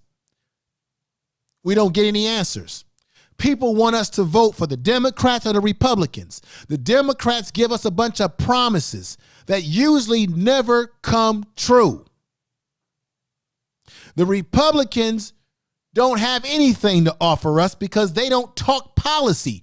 All the Republicans do is spend most of their time talking about values, but there are no damn policies behind their so-called value talk. So once again, black people in America, we're back at the same BS again. We got to vote for the lesser of the two evils again and again and again and again. We're the only people in America who have to always vote for the lesser of the two evils, because none of these political parties have our best interests in mind. Hell, we got Donald Trump, who's a stone cold racist. He wants to cut Medicare. He gave the rich a 1% permanent cut. He praises the white supremacists that support him. Never denounced David Duke, who was supporting him when he ran. Then we got Joe Biden, who wants to run away from what he did with the 94 crime bill that put more black men in jail than a little bit. Kamala Harris, same thing. She wants to run away from her record as a prosecutor in California, in which black women and black men suffered under her policies with truancy and being put in jail over marijuana, which is now legal, and you got people in Colorado getting rich off of it. Both these political parties, whether it be Trump, Joe Biden, all of them have not been in the best interest historically for our cause. So anybody out there who want to say Info Man is supporting Donald Trump, you can kiss my you know what.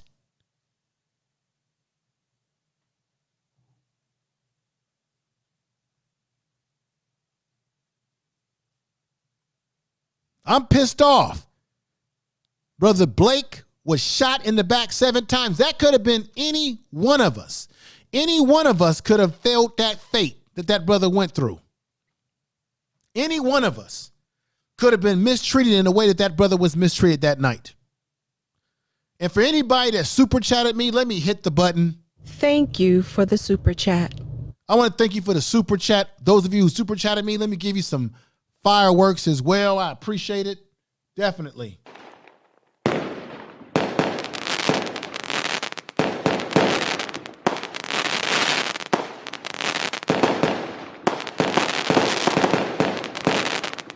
Thank you for the super chat, Alan. $5 super chat. I appreciate that. Thank you for the super chat.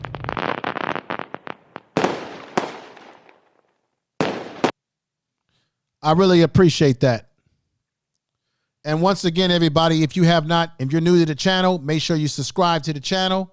Definitely make sure you subscribe because I got a lot more to talk about. I got a lot more programs for you all, a lot more things to get into. So definitely subscribe to the channel. And if you can, share this video in your social media. I definitely would appreciate that because we're live on air tonight.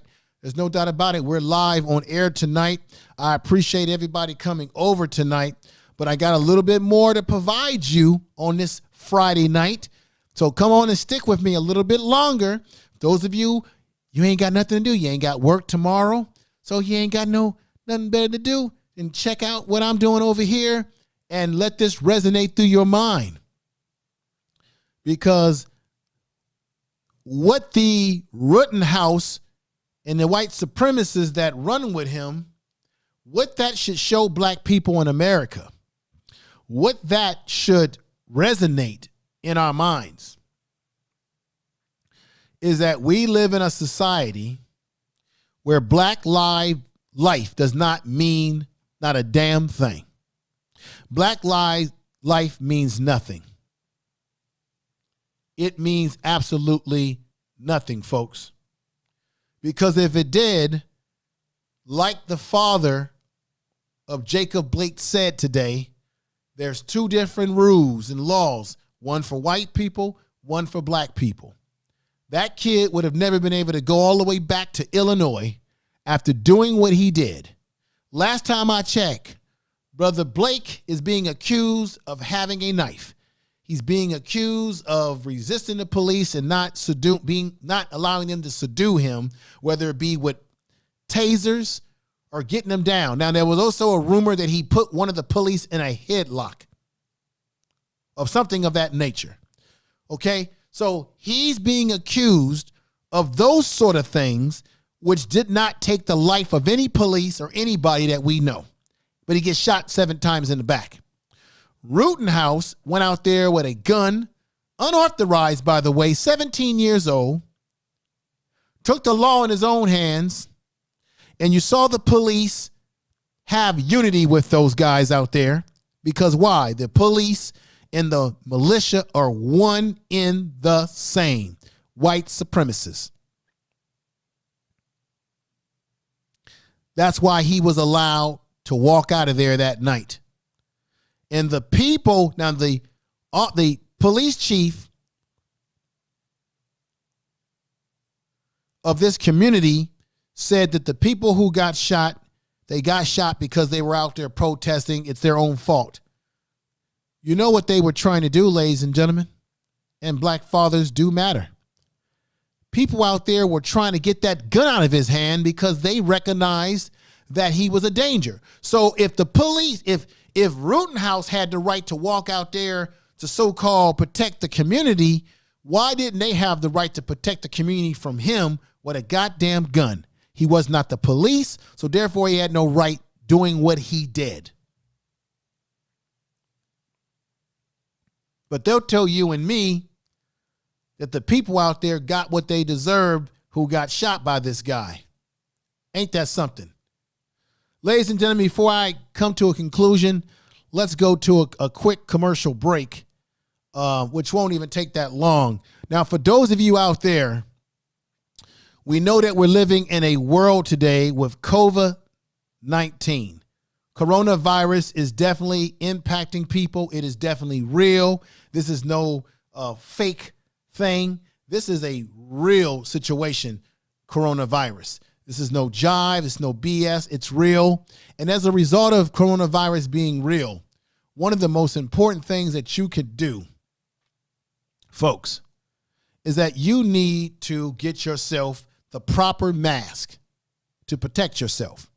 And if you can get the proper mask, why not buy that mask from a black-owned company and put your mouth where your money is and support black business?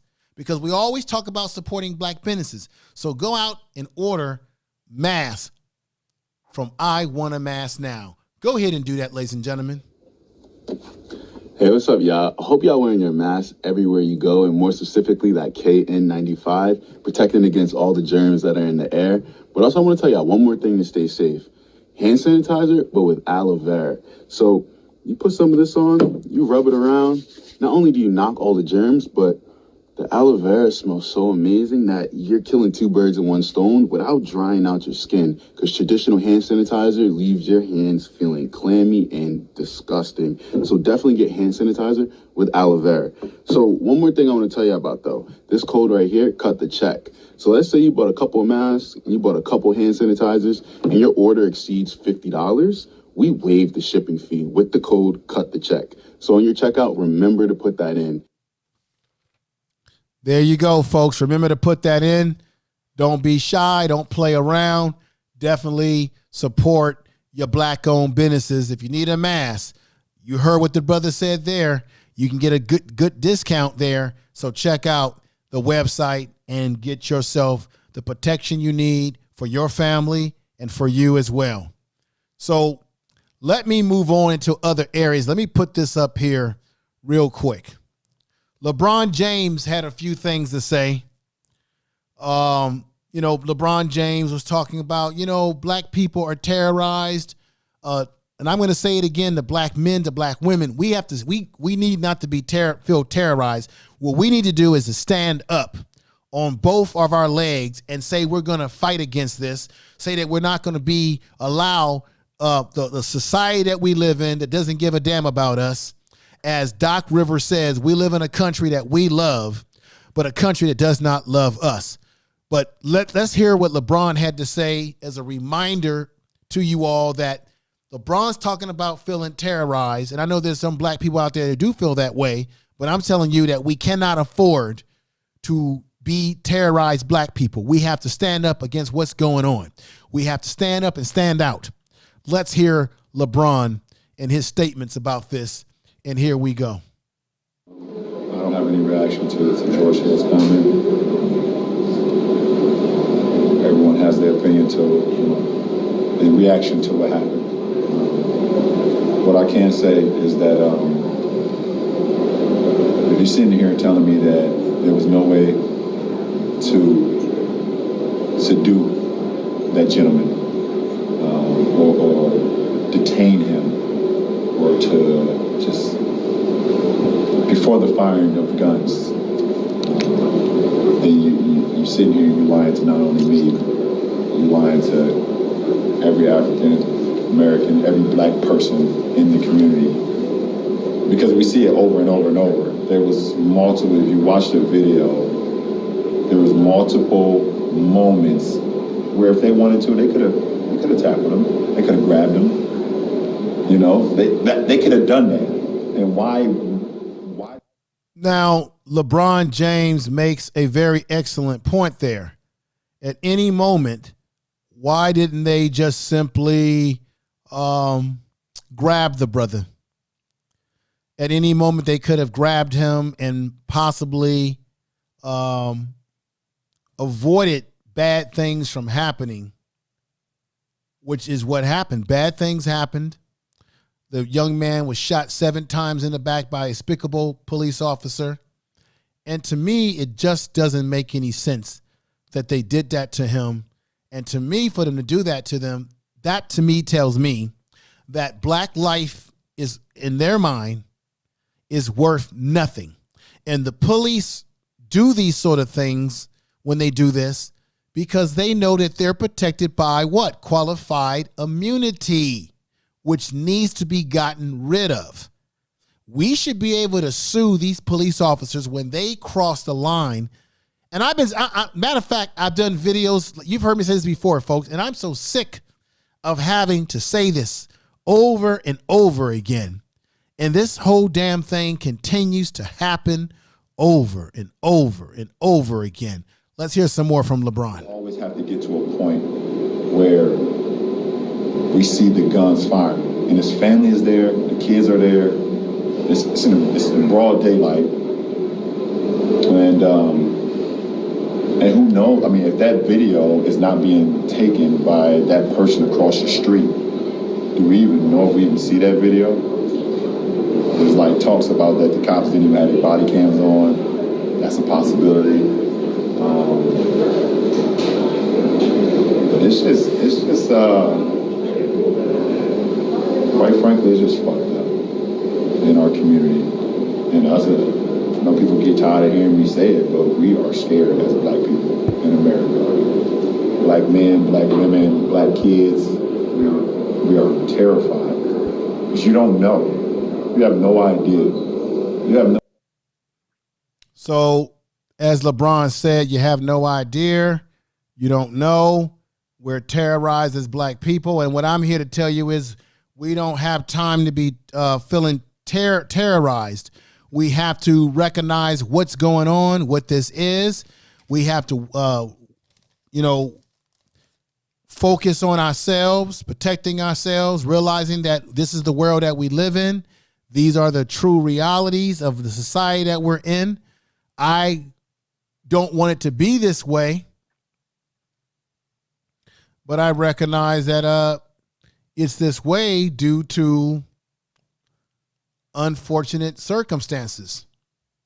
And nobody wants it to be this way. So let me see if I can put someone on the screen here, a message.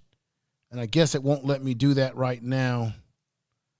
So let me see something real quick, folks. Let me see something real quick. I want to make sure that I have this set up like it's supposed to be.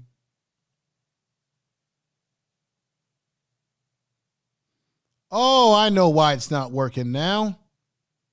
Now I know why my thing is not working. Let me put this back up here. Give me a minute. Now I know why it wasn't working. Fantastic. Now I got it right. Okay. Fantastic.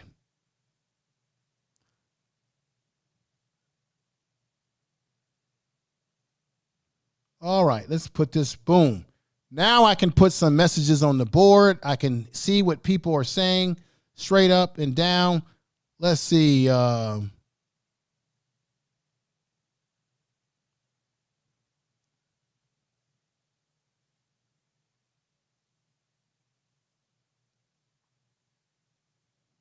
And let me see, what am I got going on here? Let me see right here. Hang on, folks. I'm trying to fix something because I want to be able to put your comments on the screen.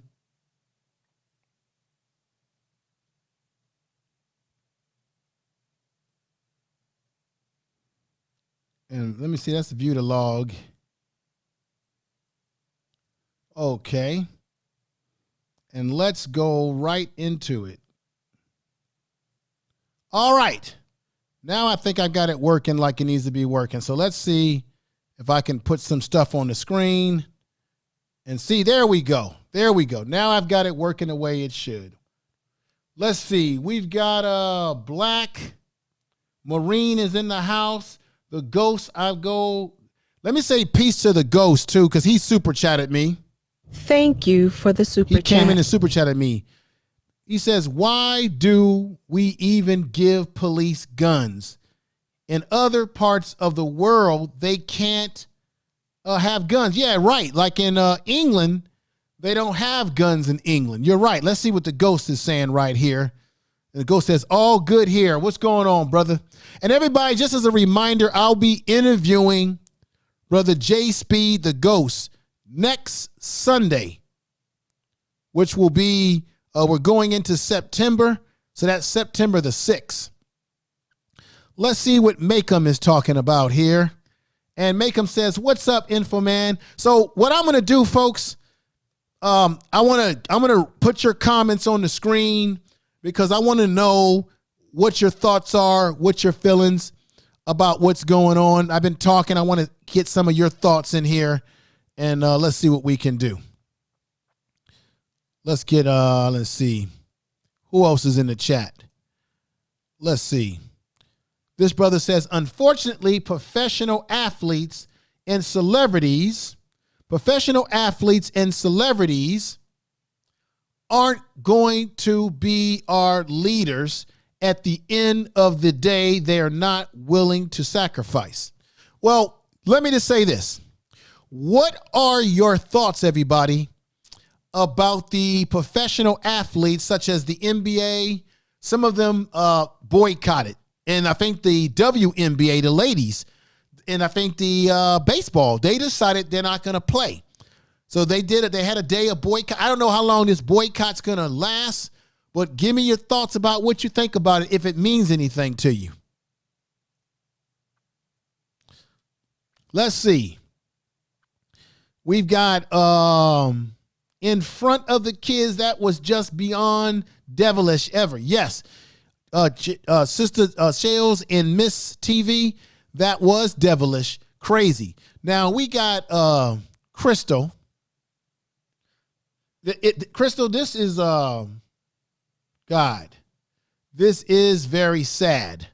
The whole situation is sad. It makes no sense what's going on, but these are the realities that we deal with. The B lady came in tonight, and she's saying hello to Christo as well. Christine, it's so good to have you over here, everybody. Those of you that have come in and have contributed to the chat room. Let's see what we got going on here. And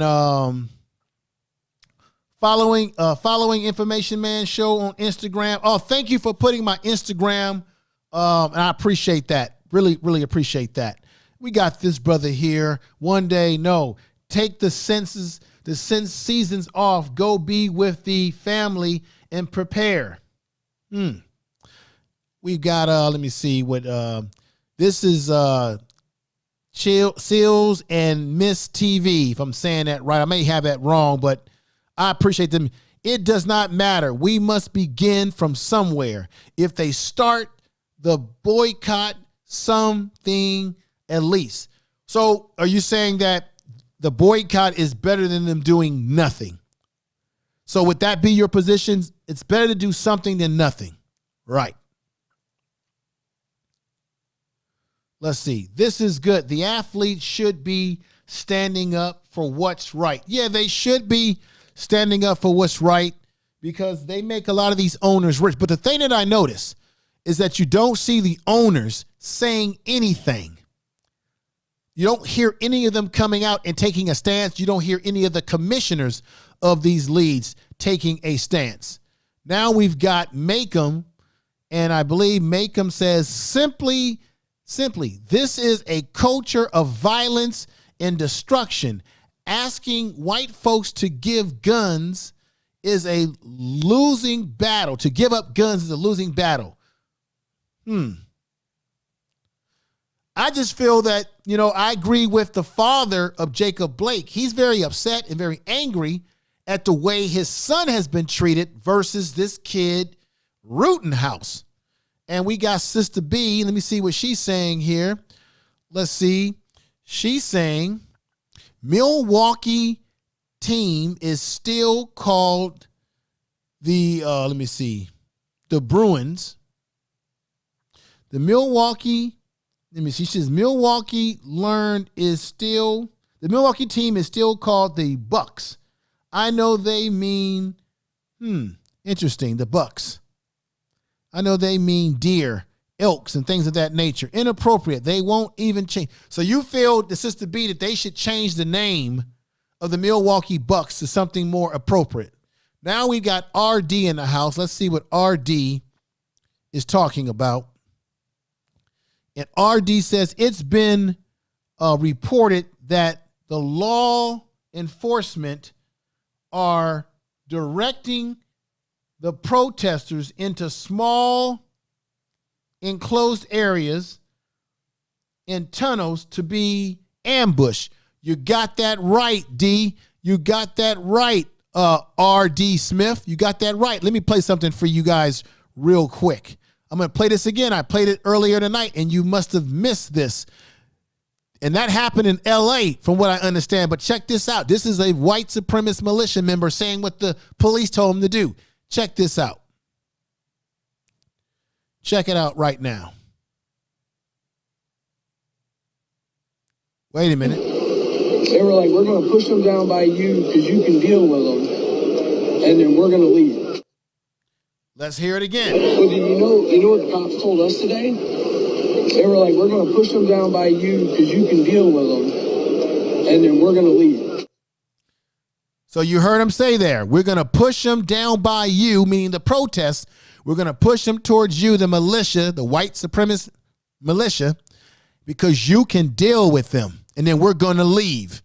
So you're absolutely right, R. Smith. They're working hand in hand together. Hand in hand together. No doubt in my mind, from what I'm seeing, it cannot be denied that they're working hand in hand with the police in this way. Let's go back.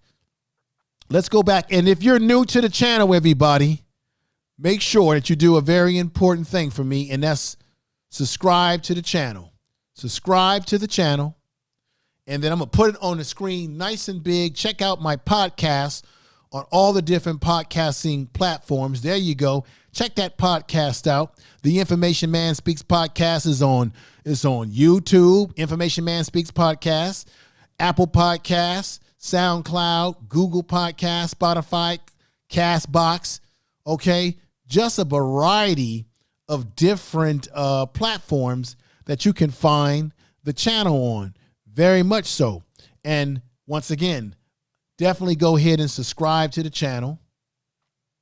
Okay, I would appreciate that. And it doesn't cost you anything. Subscribe to the channel, tell other people about the channel, and share this video in all of your social media. And make sure you give the video a like tonight and tell others about the video. So I appreciate you being here. But let's go back into comments from people and see what they're saying. Let's see. We got the grand, let's see. So we got what's up, Information Man, from the Kevin, Brother Kevin, Resurrection of Keith Thomas, the Grand Master Trolls, come in saying, what's up? What's up to you? Hope all is well with you and wherever you are in the world, sir.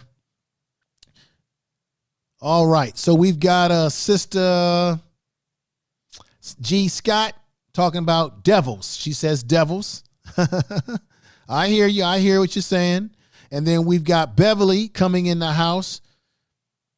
And she says, let me see what she's got here. She's putting up some hearts. Peace to you for being here. And we got my man Yapo. Yapo, peace to you, brother. So good to see you here. I'm putting it in tonight, kind of late. Appreciate you coming over and being a part of the program, what we're trying to do here. I appreciate you, brother. Love you, brother Yapo. And then we got Brother George Frazier, who's in the house. George Frazier says, long time no see to Sister Beverly.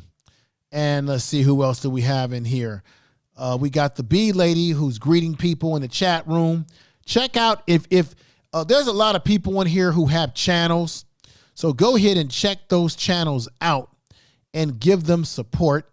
It won't hurt you to support the channel. She says, Information Man on CNN, Don Lemon is preaching if these riots do not stop. Biden are scaring the country, and the riots Donald Trump is using the riots and the destruction that is being done by his supporters. The people that are doing the destruction and shooting people out there, the militia groups, are people that are provocateurs that support Donald Trump. Donald Trump wants mischief. He wants chaos so that he can continue paying this narrative that Americans are not safe and that he can only make Americans safe. It's very crazy. Let's see what she's talking about. Let's see. Information man, chat, ranch, match love to facts to each and every one. Thank you, sister, for your words. Everything that you're saying, I appreciate it. People coming in, showing support. And here we got my man, Fredo knows best. Keep it up. Keep up the amazing work, he says. Keep up the amazing work. He gives me the $5 super chat. Thank you for the super chat. Now I got to give you some fireworks, brother, for doing that. I appreciate you doing that. But I got to give you the fireworks, brother, because I appreciate that. Thank you for the super chat.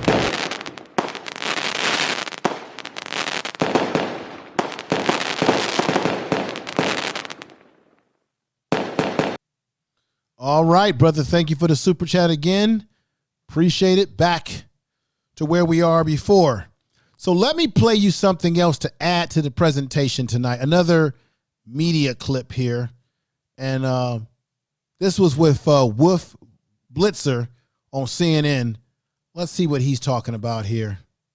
What led up to Jacob Blake being shot. But what we do know for sure is that people are angry. They have expressed that anger through demonstrations, and you look no further than the video to see why. Again, a warning, what you're about to see may be considered graphic. You see Jacob Blake walking around his car, followed by at least 2 officers, and then as the door to the driver's side opens and he starts to get in the car, that is when the officer behind him opens fire 7 times in a row from point blank range, really as close as you can get as far as those shots go. Now, as far as we know right now, Blake is still alive in serious condition. And as we understand from both his attorney and from a friend close to the family, that he is still in the ICU at this hour. But again, a lot of anger and frustration over how this is unfolded as we still look for more answers for why. Wolf.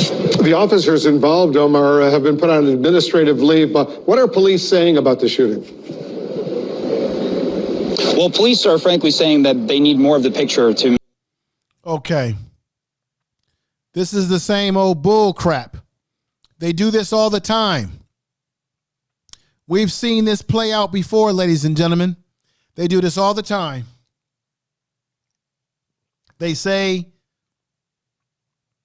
the police have been given administrative leave and that they need more information so that they can prepare a lie to illustrate a lie and tell you and me that what we saw with our 2 eyes was just our imagination and all that type of BS.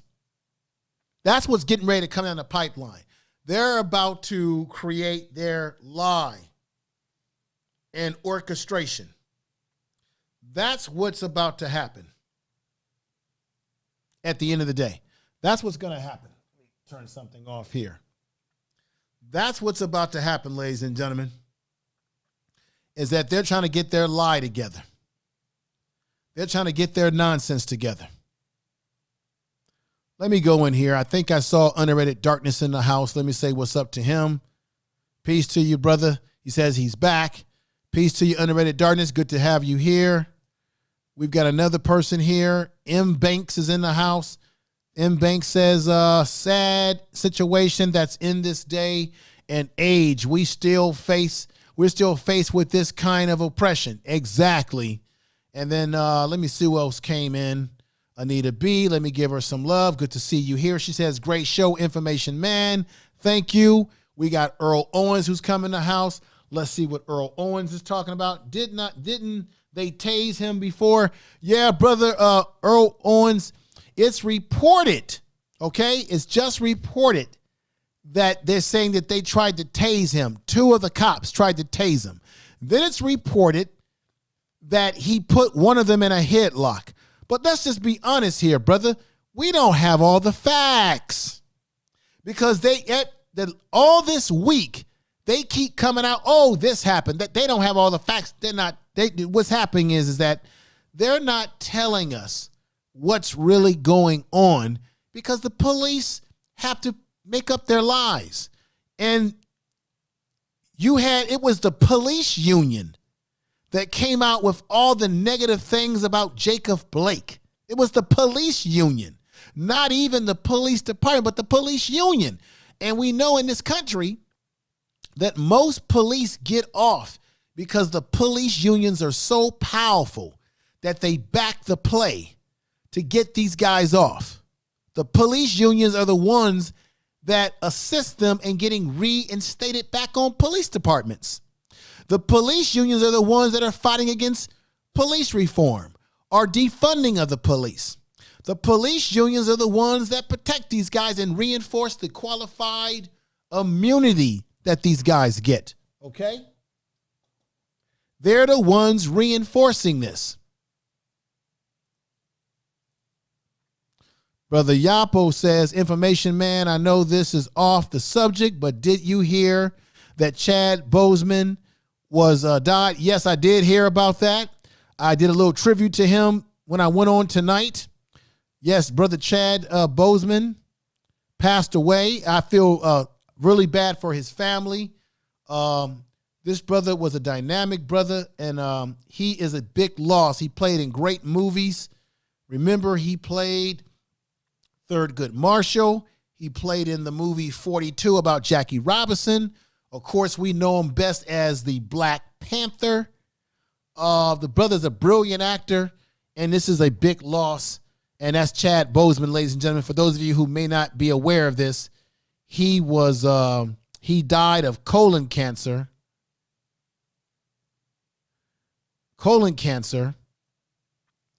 And this is a sad, sad situation.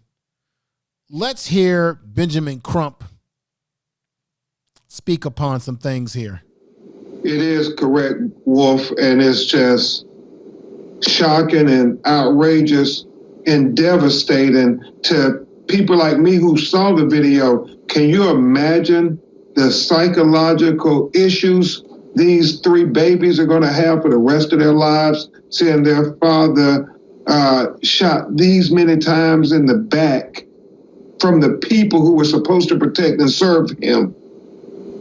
Beyond the video and the terrible incident that we've seen in the video, what more, Ben, are you learning about how this unfolded?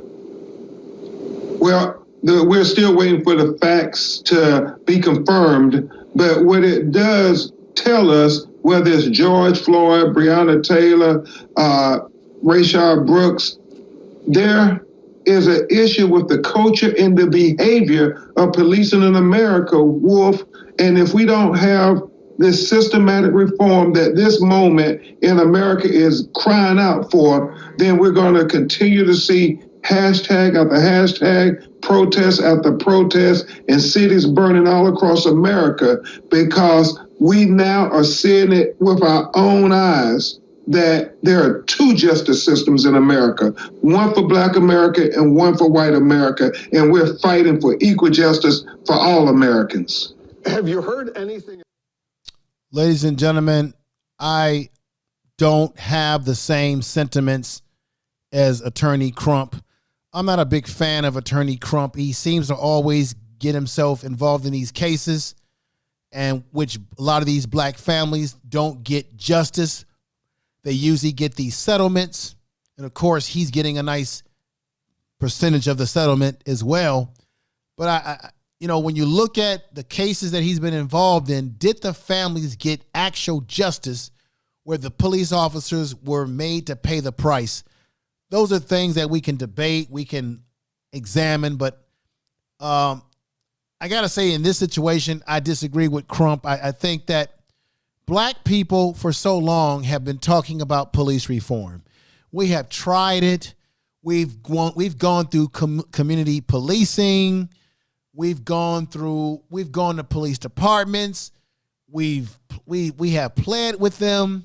We have asked these questions 1,000 times over, and this stuff continues to keep happening. And I'm at a point where I don't have a lot of faith personally. I don't know about all of y'all, but I don't have a lot of faith personally in the system. And the reason why I don't is because the system itself is a byproduct of American society, which is dripped in racism, prejudice, white supremacy, because that's what racism is. If you do not understand what white supremacy is and how it works and how it operates, then what you think you know about racism will only confuse you, because it is a byproduct of white supremacy. Now, what do I mean by that? It does not mean that white people who think they are supreme to us are actually supreme, but I use that term because that is what they believe, which is why they do what they do to us, because they think they are supreme over us. And so we get mistreated in this prison that Neely Fuller Jr. talks about called America. And unfortunately, black people in America, whether you want to admit it or not to yourself, we are the prisoners within this prison. And we, under that system, we are subject to mistreatment. And then what happens is that we begin to lump other people within our movement and say people of color. The last time I checked, I'm not seeing Chinese people. I'm not seeing Samoan people, Latino people for the most part. Then I'm seeing white people, Russian people, Irish people, Italians, all the different racial groups. I'm not seeing them getting shot in the back by police. I'm not seeing them getting treated like this. I see a lot of them. I've seen cases where you have white men who have guns in their hands pointing at the police and they don't get shot or killed. They get taken into custody.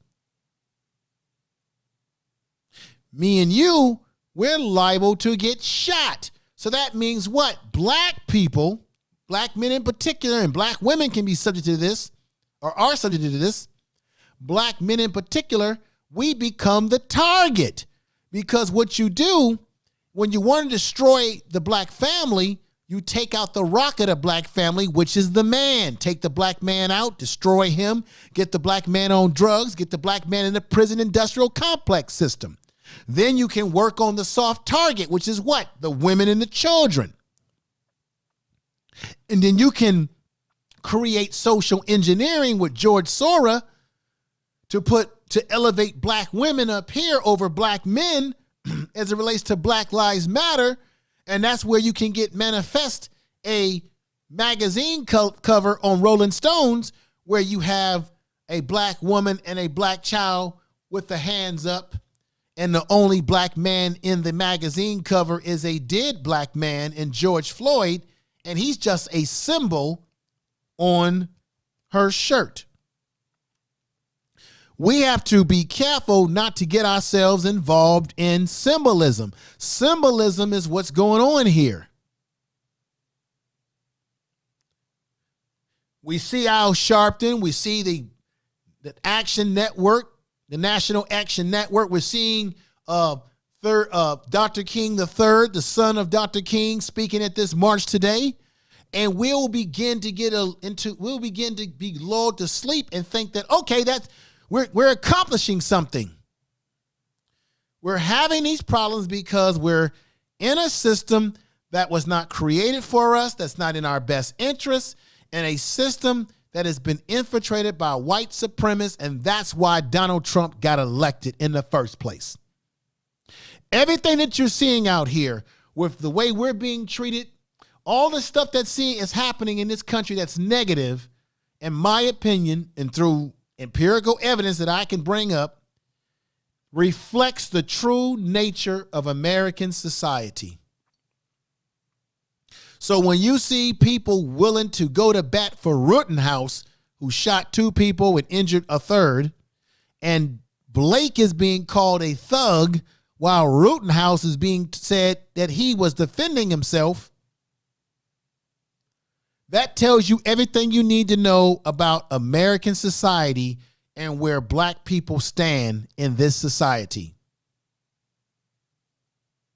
We would have thought that George Floyd would have woke everyone up. We're walking around getting caught up in the symbolism of them putting Black Lives Matter on the streets of New York and Los Angeles and all over the country. We're getting caught up in the symbolism of white people that have joined the movement to march out there and protest and wear the T-shirts, Black Lives Matter. We've gotten caught up in the visual expectations of what's going on instead of looking at the bigger picture, which is black people, we are all that we have. All that we've got.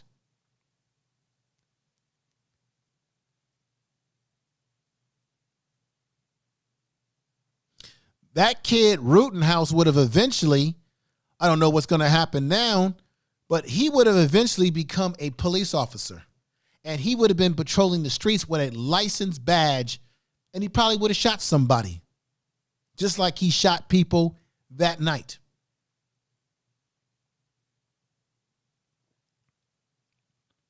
Let me see your thoughts.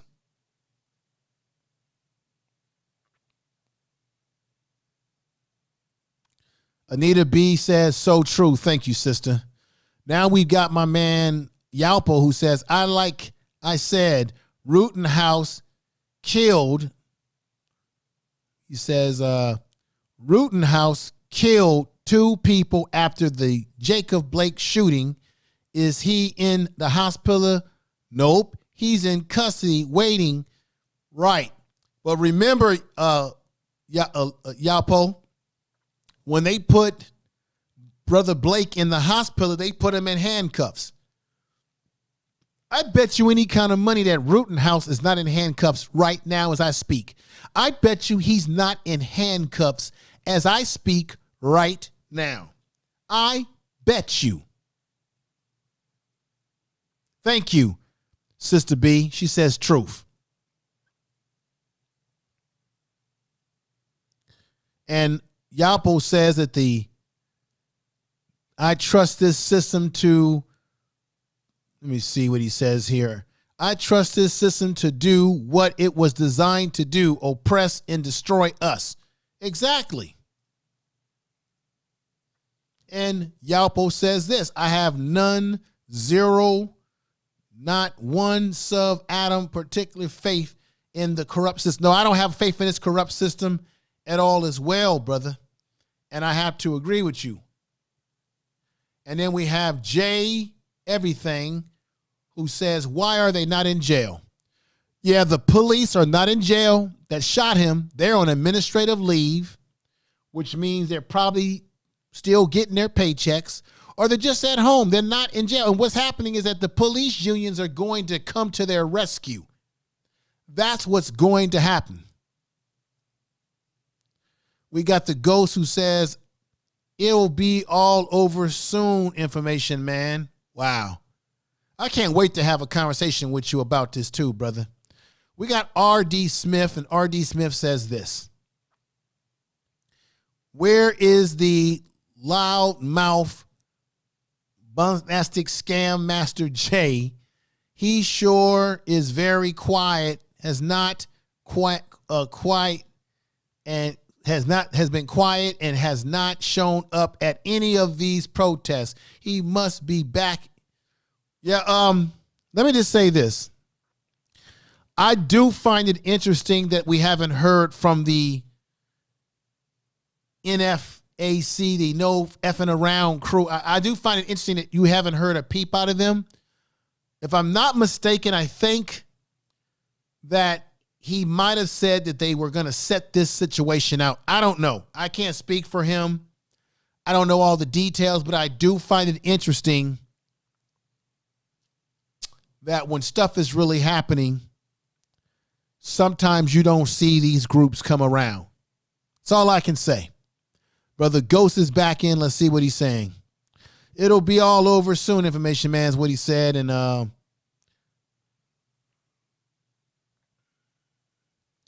let me see right here what this brother is saying. Put that on the screen. It's a very troubling that Chadwick Boseman had to die feeling helpless watching all of his black brothers and sisters gunned down. You know what? That's a very good point that you bring up. I got to be honest. That's a good point that brother had to die and leave this earth under these circumstances that are happening. And I really feel bad about that too.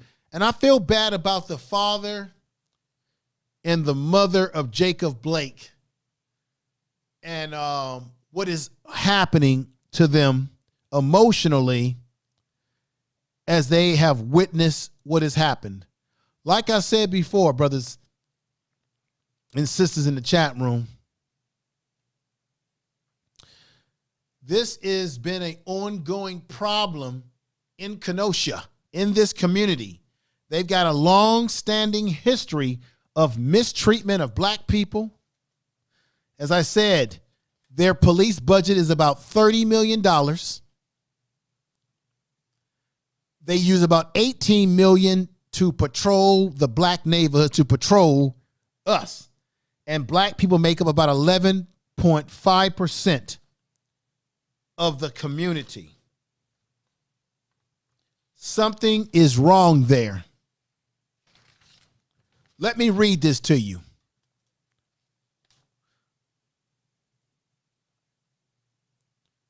Black residents represent 11.5% of the community. It is halfway between Milwaukee, Chicago, and two of the most segregated cities in the United States. Absolutely correct. Milwaukee has problems. These are serious situations, folks. There's no doubt in my mind about it. I think I'm going to end this program tonight. I think I've said all I can say, but this individual right here, ladies and gentlemen, I wouldn't be surprised if he gets off for what he does, for what he did. And that's a picture of what he did. I would not be surprised if this man does no serious time in jail for taking away Blake Sr.'s son and taking away the son, let me correct myself. He didn't take his life, but he could very well be not alive, ladies and gentlemen. But what I'm saying is that he took away Brother Blake's ability to take care of his family. He took away the brother's dream. He took away his ability to walk and have a functional life. He has hurt this family deeply, the father and mother. And most importantly of all, the children who will be psychologically damaged for the rest of their life. The children will have nightmares. They'll have PTSD, post-traumatic stress syndrome. They'll have flashbacks. They'll remember what has happened to their father. Their father, Jacob Blake, he will have a hard time overcoming his psychological issues around what happened to him. He's gonna have a lot of PTSD as well. This is actually the worst thing that could have happened, because this is going to impact his children. They will be the ones in the deepest pain going forward in their life. This is America, and we can't forget it. America was built on this type of issue, this type of problem. America was built on it. That's why I said nothing has changed. The same thing continues to happen. And then if you look at all the cases in which black people have been shot by the police, we have yet to see any real tangible justice be given out against those that killed black men in particular unarmed. There has been no justice given out whatsoever. And they're going to play the same game with Jacob Blake's case. You can bet your bottom dollar on that. Everybody, thank you for being here. Make sure you share the video. I want you to remember once again that Black fathers do matter. Black fathers do matter, and we need to support our Black fathers. Because one of the things that we need to keep in mind, this was a Black man from, by all accounts, loved his children and was supporting his children.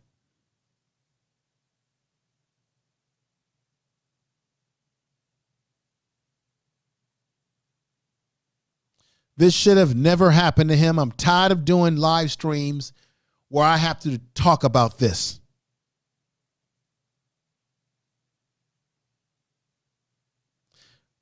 Will America change?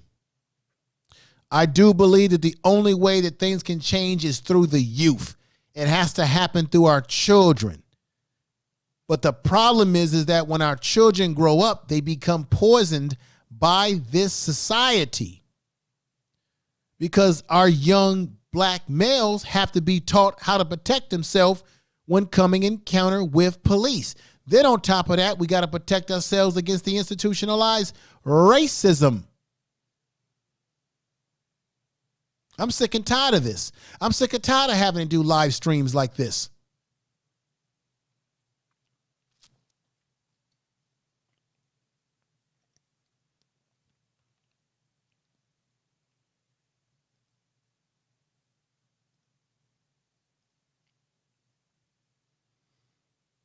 Chat, great comments. Thanks.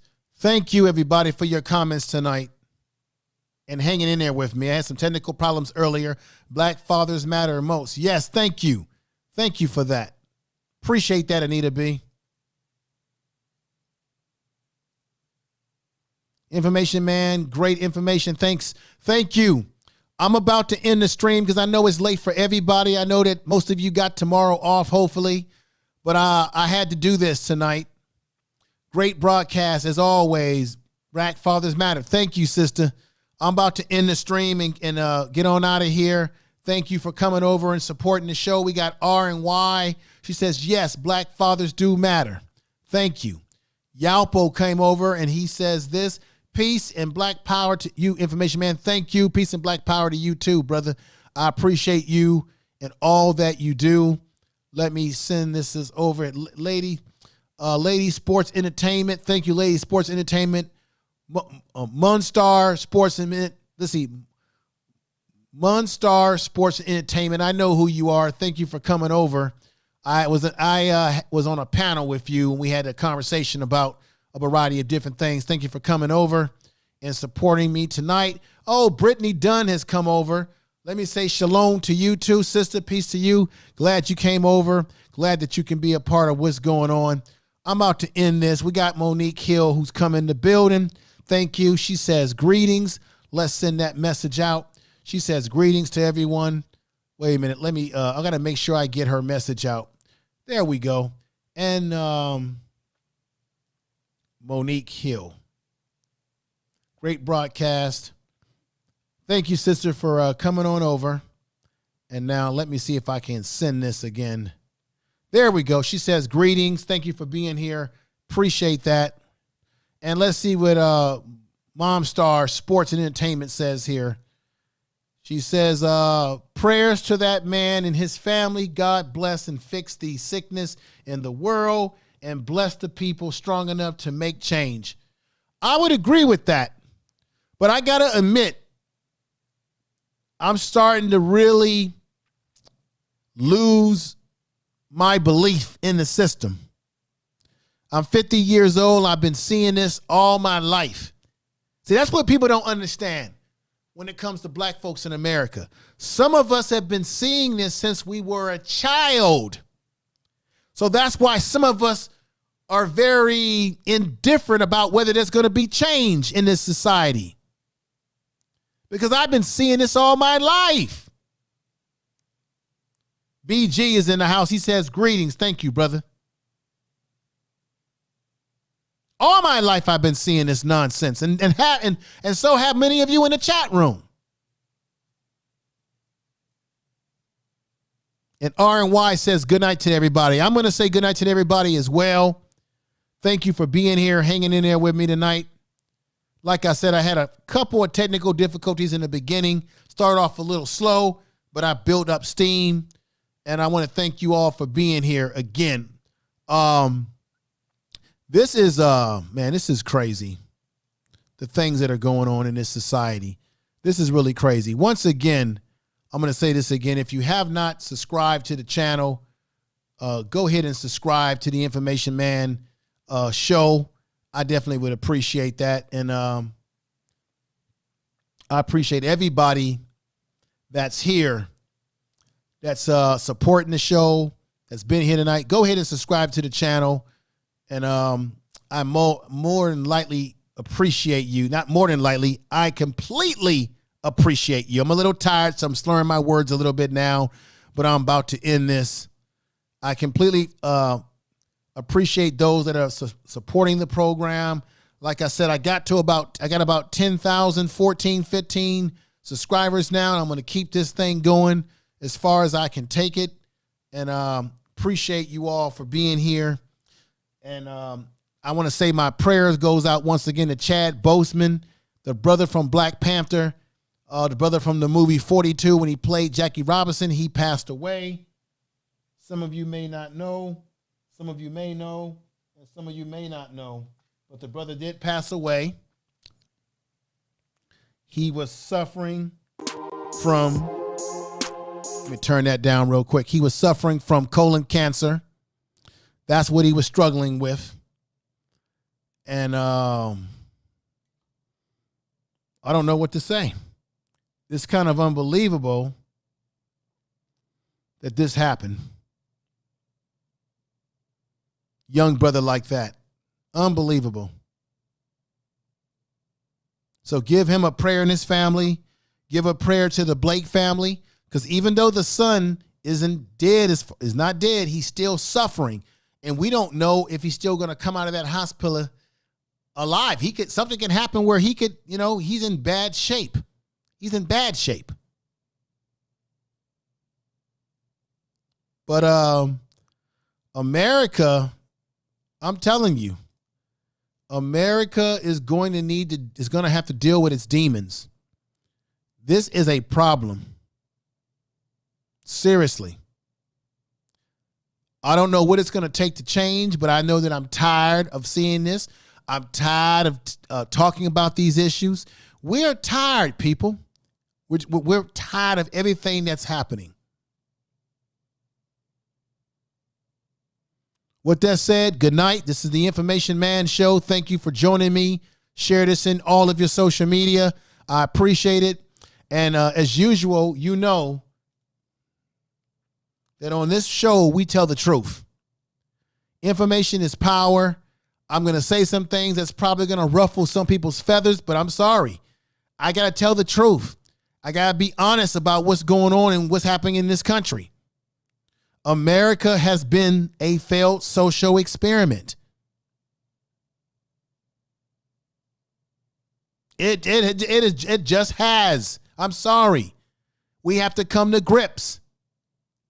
This is a big piece of what makes America what it is. It was built on it. Whether it be taking land from the native people, whether it be the triangle slave trade, whatever it be. Black people built this country, and then when Europeans were coming over, after we built a lot of the infrastructure, as Dr. King said, you had white peasants who came in this country and were given land grants. We're given opportunities that we weren't given, which is why we don't have generational wealth amongst many other things. Let's hear Dr. King say this. Y'all think I'm lying? Here is Dr. King.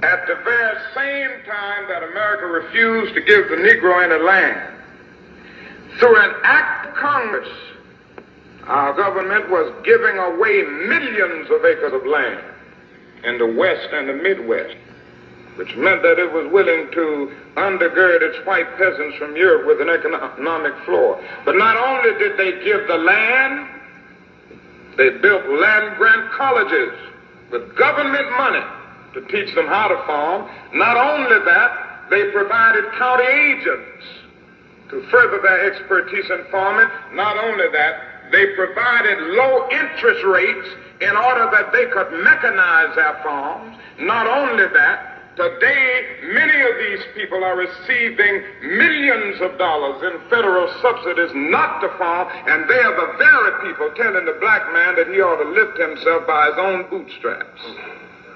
Now, this is what we are faced with, and this is a reality. Now, when we come to Washington, in this campaign, we are coming to get our check.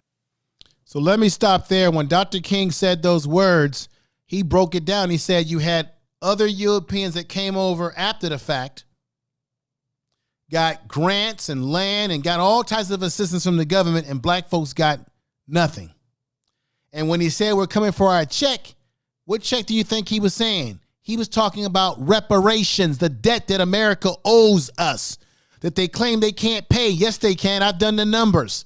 America pays more money in foreign aid and military expenses than what it would cost to give every black man and woman in this country a $125,000 check annually from 50 to 100 years.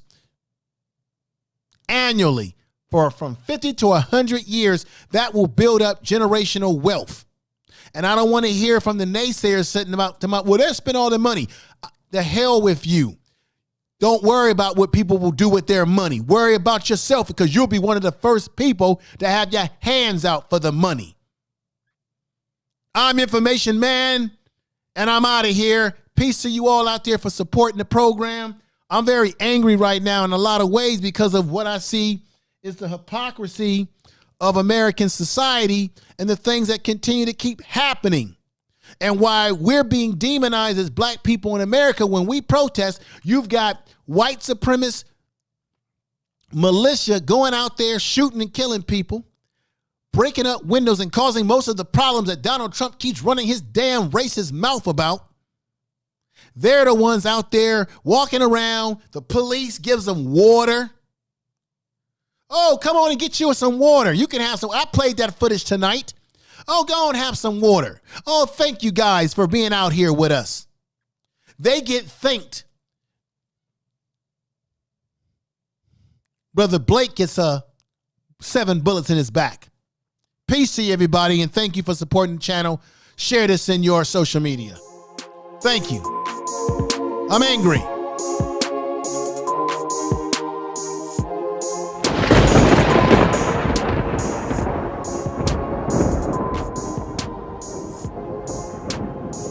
Information I'm angry. is power.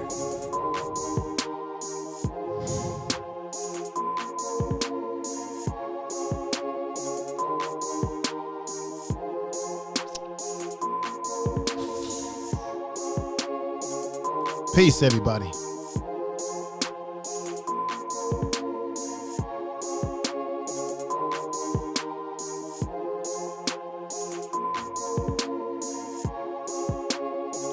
Don't forget Chad Boseman.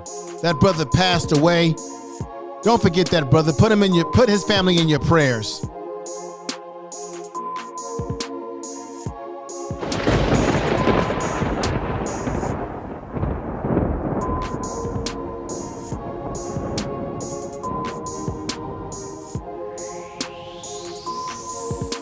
Put him in your prayers, everybody.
tell the truth.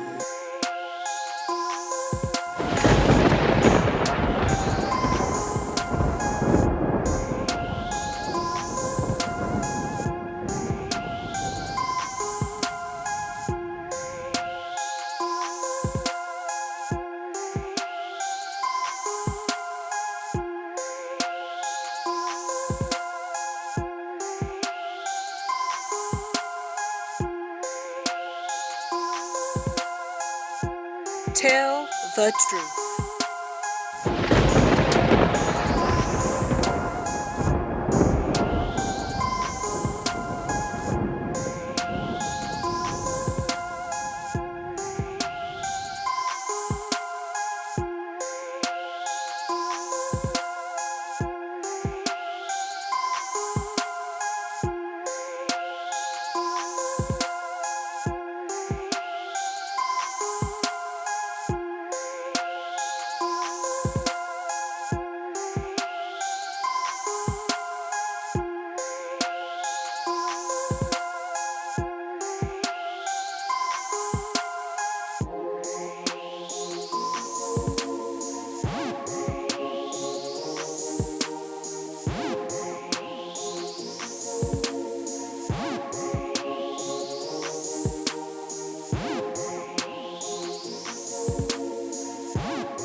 Information is power.